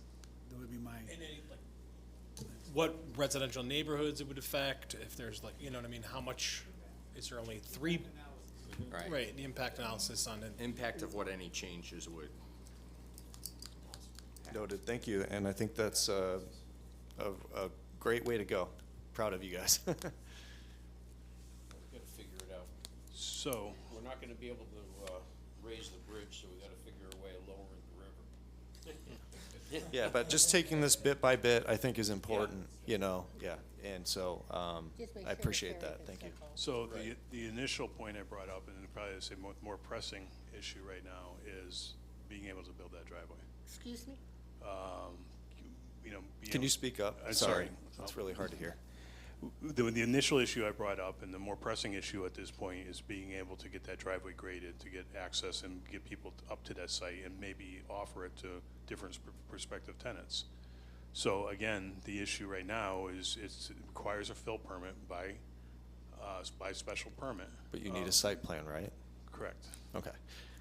Yeah, I think, you know, we need to see the building, we need to see the parking. I don't want to see a road that is built halfway to nowhere. So the plans we sat down with you on, we showed a future 3-story building. Okay. Not And, specific you know, I didn't use. analyze the parking and all of that. Is Right. it a building? What is the use? That's the problem. Okay. We well, can't commit to a That's not use. my problem. You know, I think you need to go through the proper channels to do this, and not put it back on us. You know, you shouldn't be trying to build a road halfway without rezoning, without, you know, having an ultimate plan in my mind. So, yeah, go ahead, Ms. Grasso. So just a Oh, curiosity it's from, just phone? it's on, Okay, thank you. but I turn and look at the people, that's Right. the problem. Your finances lead you to believe that if you build this road, eventually you'll be able to build something. That's a fairly expensive road. Look, I talked to That is what we believe. Yeah, that is what we believe. I was sitting here while everyone was talking, saying, let's say I built that 84,000-foot building that was approved, that was Right. 40 feet tall. You know, we fought the fight, we won the fight, we built that building, and nobody came to rent it. I might be here today asking if I could turn that building into self-storage, because that seems to be a market that's available right now. So- But that permit is gone. I know it, no, and I understand that, I So understand you're that. starting from scratch. We are, but we did.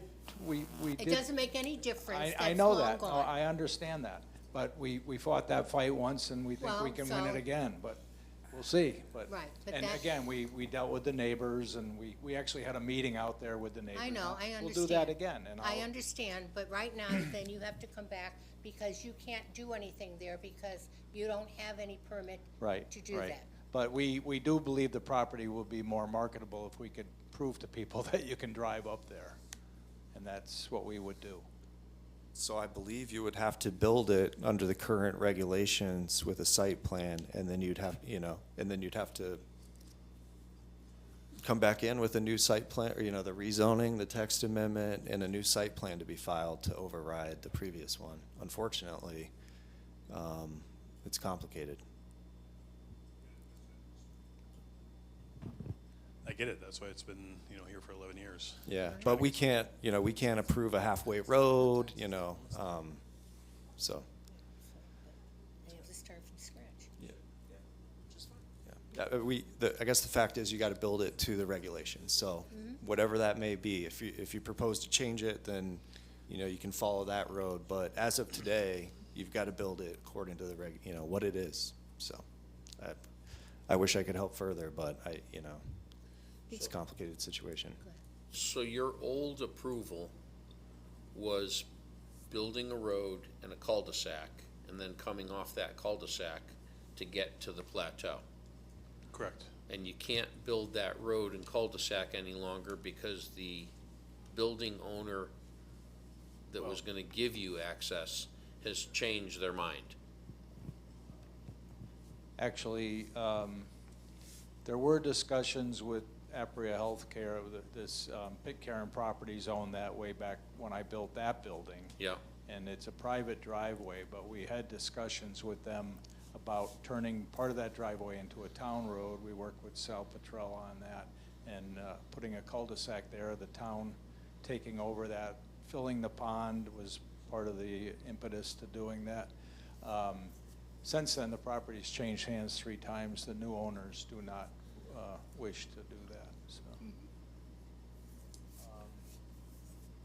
I was gonna ask the question about, is a variance for this, For what? A variance for what? a variance to allow what we want to do on this property? For the height?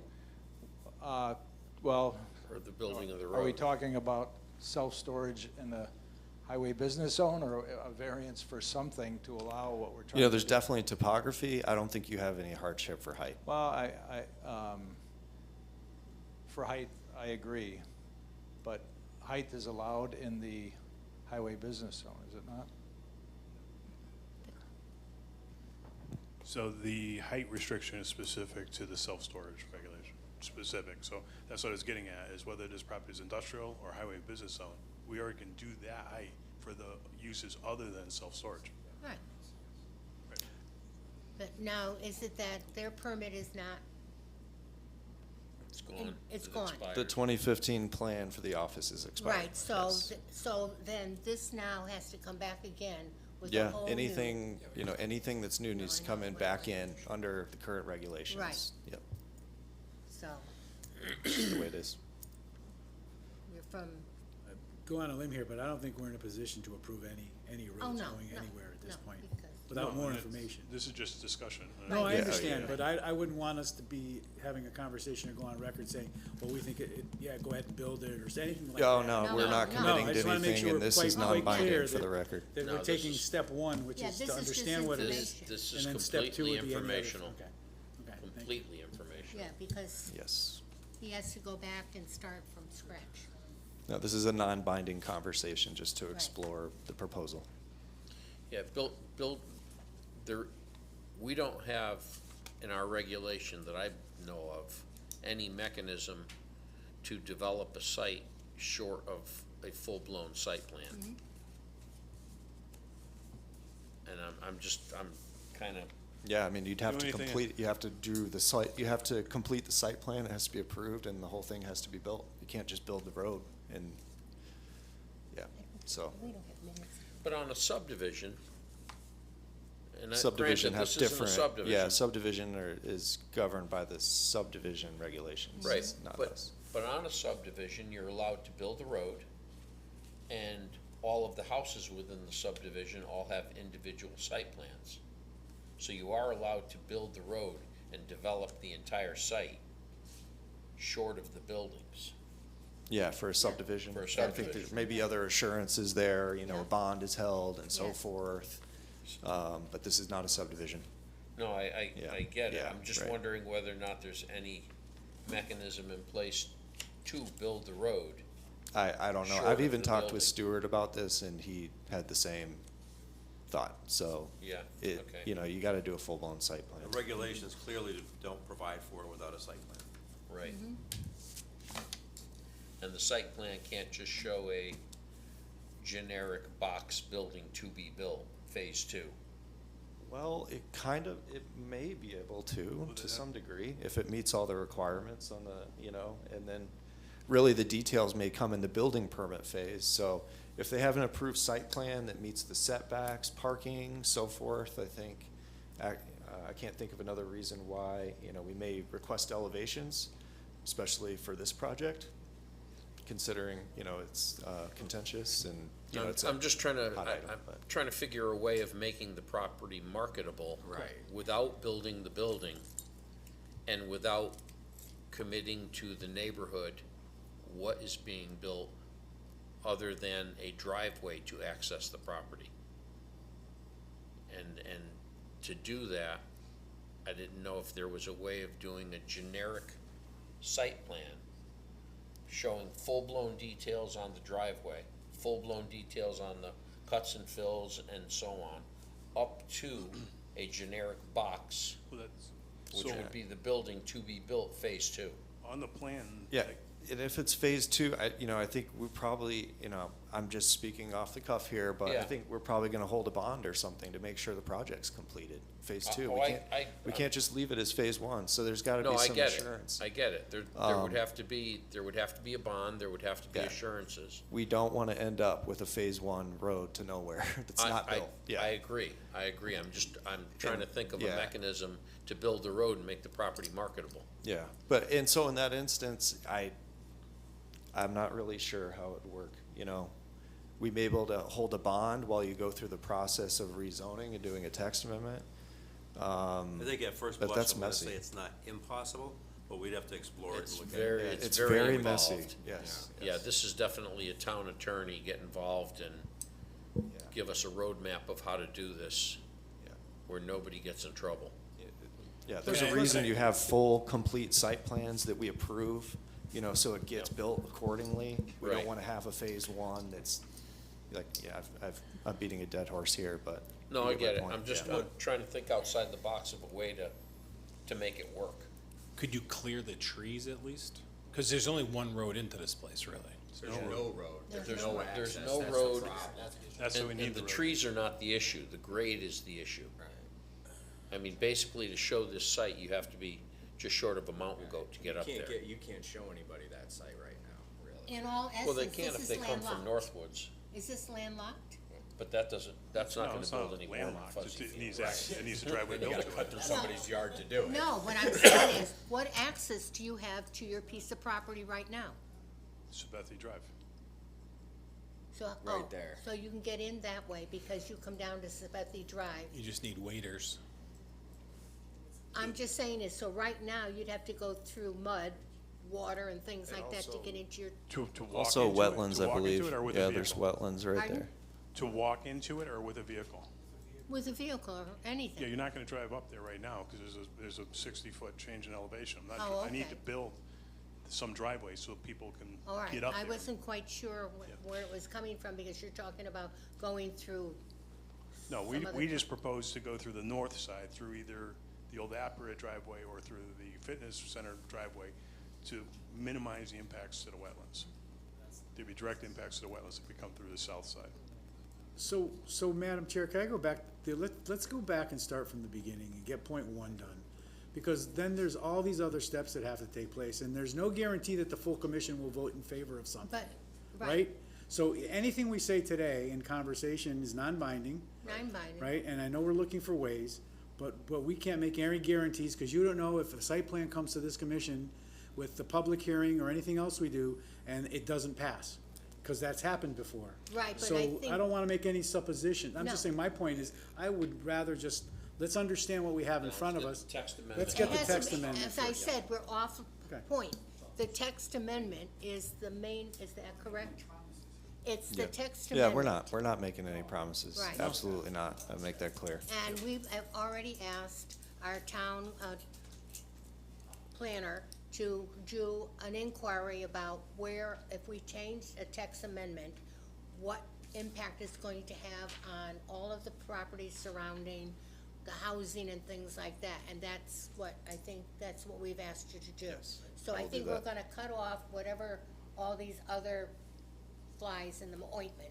And that, there's the text amendment, and what else is it most There's a important? text amendment, rezone, site plan, special permit for fill, and I guess a site plan for the use as well, right, eventually. So maybe we could sit down and discuss potential uses to get that site plan done. And Okay. move forward with the fill. As you said, maybe it's a sacrificial site plan. Yeah, and it's just, I feel badly because, you know, we can't commit, and it's a I little bit understand, risky but again- because you go out there, you're gonna have to build it all, then you're gonna have to come back, you know, we could have new commissioners, different opinions, who knows? There's no guarantees, and at that point, you're gonna be asking for a text amendment and a rezone, and if it falls through, then, you know, you're stuck with a site with the use that you built or whatever, you know, and you're scrambling to fix that, so. I'm sorry, this is difficult, it's just a the way difficult that site. this No, is, I you get know, it. it's And the way also, the you know, chips fall. again, 2015, things were a lot different. When we proposed it initially, you know, an office building would have been easy to rent. things change. I mean, we can't say that we didn't try here tonight. I mean, we. No, we got, tried I think we Been got here good, for I got probably some an hour, direction. yeah, But I really. I think think it's that right. gonna take a while. I think we sit down with Andrew Right. and Bruce again and kind of go over this and, Yep. you know, I think we got some direction. Maybe we do a site plan that's gonna be, again, sacrificial. I don't know about the bonding. I don't know what you'd be actually be bonding. But I think, Well, we would bond for phase two to be We completed. Can you bond for a building? Can you Excuse bond me. for the? Well, we'd I have to think you look can at it. take that offline and okay. talk that. Yeah, I don't know how we, Because we have to get what along with assurance our do we meeting. have? I get it, and that's why I said, I appreciate it. I asked to Yeah. be put to the end. Yeah, we will. Okay, thank you very much. Good. Thank you for your time. Okay, so commissioners, take a look at the can you put the agenda back up?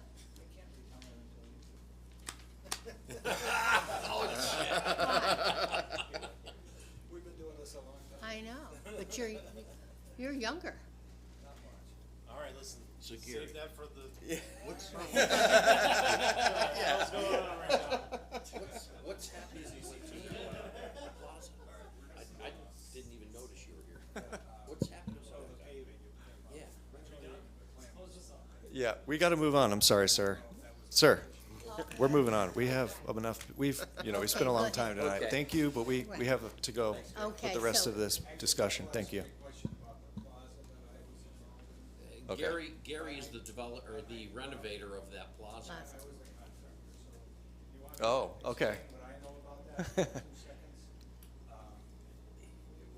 It was originally intended to pave the whole parking lot. I thought so. I'm not sure it's a condition of the approval. but It wasn't, no. However, I renovated the building and they said that's as far as they want to go. Okay, Yeah. Yeah, but it was not reflected in the minutes or the letter or the plan that I could tell, so, yeah. Yeah, so thank you for providing that, actually. I remember the Appreciate it. discussion, Right. so we'll have to be more careful. next careful time. what we have, right, okay. All right. All right. Yep. So, in the effort of continuously informing you guys and providing you information and such, I included a couple of handouts from the COG.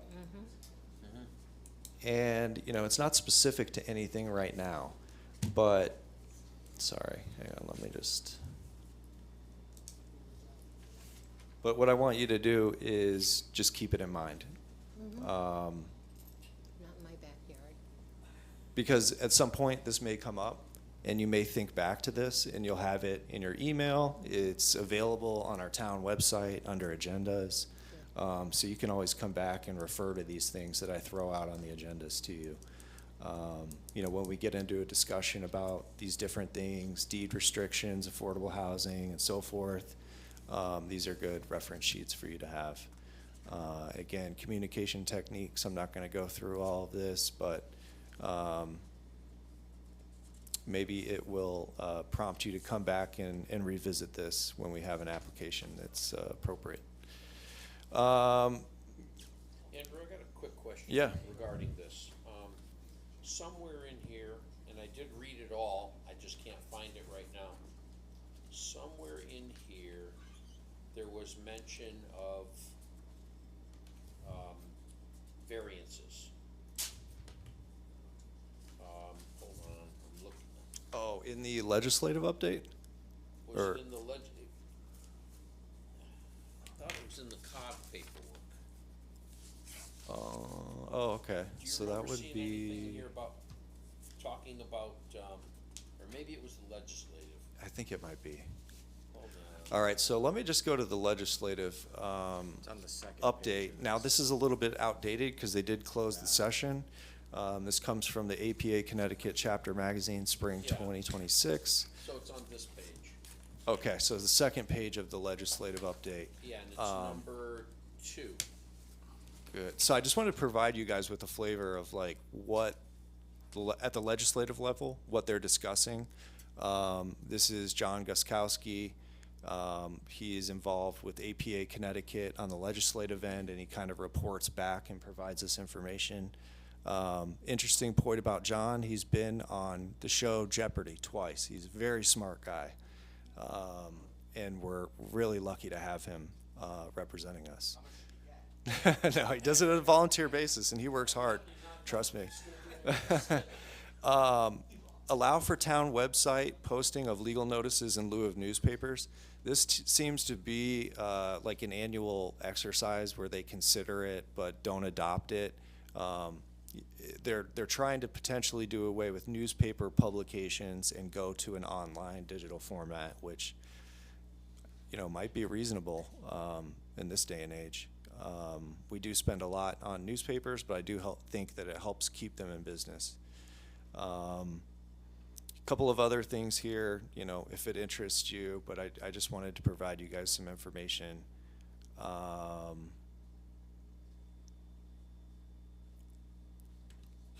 One of the things apparently that they were looking for, that Mike's pointing out, and I haven't heard much about this, is reform the process of granting of variances by ZBA. I didn't hear about that specifically, but I would be interested to look into it further to see what they're proposing. And wow, state housing bill discussion. We're past 9 o'clock. I don't have much new to discuss, but there's one important thing I do want to say. I spoke with our consultant today, and he is looking to take the business park and keep the name the same, but change the mission statement. So that would alleviate the 2 to 9 unit by right regulation that would be imposed. We would not call it light industrial. Yeah. But I thought the way the regulation was written, that only industrial was exempted. And it's gonna be written that way in the mission statement, but what they're telling us is the name itself does not matter. It doesn't dictate what the use is. Even though it's called business park, it's gonna be more, you know, light industrial. And we have zones here in town that are called, you know, commercial billboard district, that are, it's more industrial, it's not actually commercial. So that's kind of interesting. So I'm sorry, let me go back to that. So if that happens, there would be no need to put our parking mitigation district up here in the northern tier. That opens it up for other areas. Now, I know the first area is going to be right around here. I'm going to go back to our consultant and have him map that for us. But now we've got the second one to put somewhere. And so the parking mitigation district. So that would require parking for 1 to 16 units.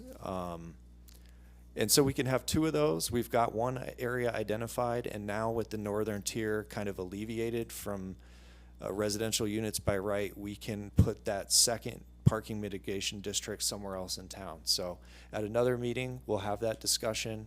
I spoke with our consultant today, and he believes that he expects to have our draft zoning regulations by the end of the week. So that would mean Monday's a holiday, but either the next week or the following week, we'll probably have a special meeting for the new zoning regulations and to discuss the changes. So. But now that is just some part of the new zoning regulation, correct? Yes. Because you're gonna be doing. We're also going to be doing a rewrite of our zoning regulations sometime after July 1st. So I'm really excited about that. We need it. We need it. So yeah, it's got to be cleaned up. So we have selected IMEG. They're a great group to work with. Like I said, I've worked with the consultant in the past for the past few years, and they do a great job. So I'm excited for us to work with them and for the town to get a much improved, accurate document. It's going to be a huge improvement. No problem. All right, so that's the discussion for state housing bill. And we have some minutes. Can't do it. We only have 4 people. Hopefully they're in there. No. Oh, we can't do them tonight? Yeah. Okay. So we will put them off to the next meeting. Our next meeting is June 2nd. Commissioner comments?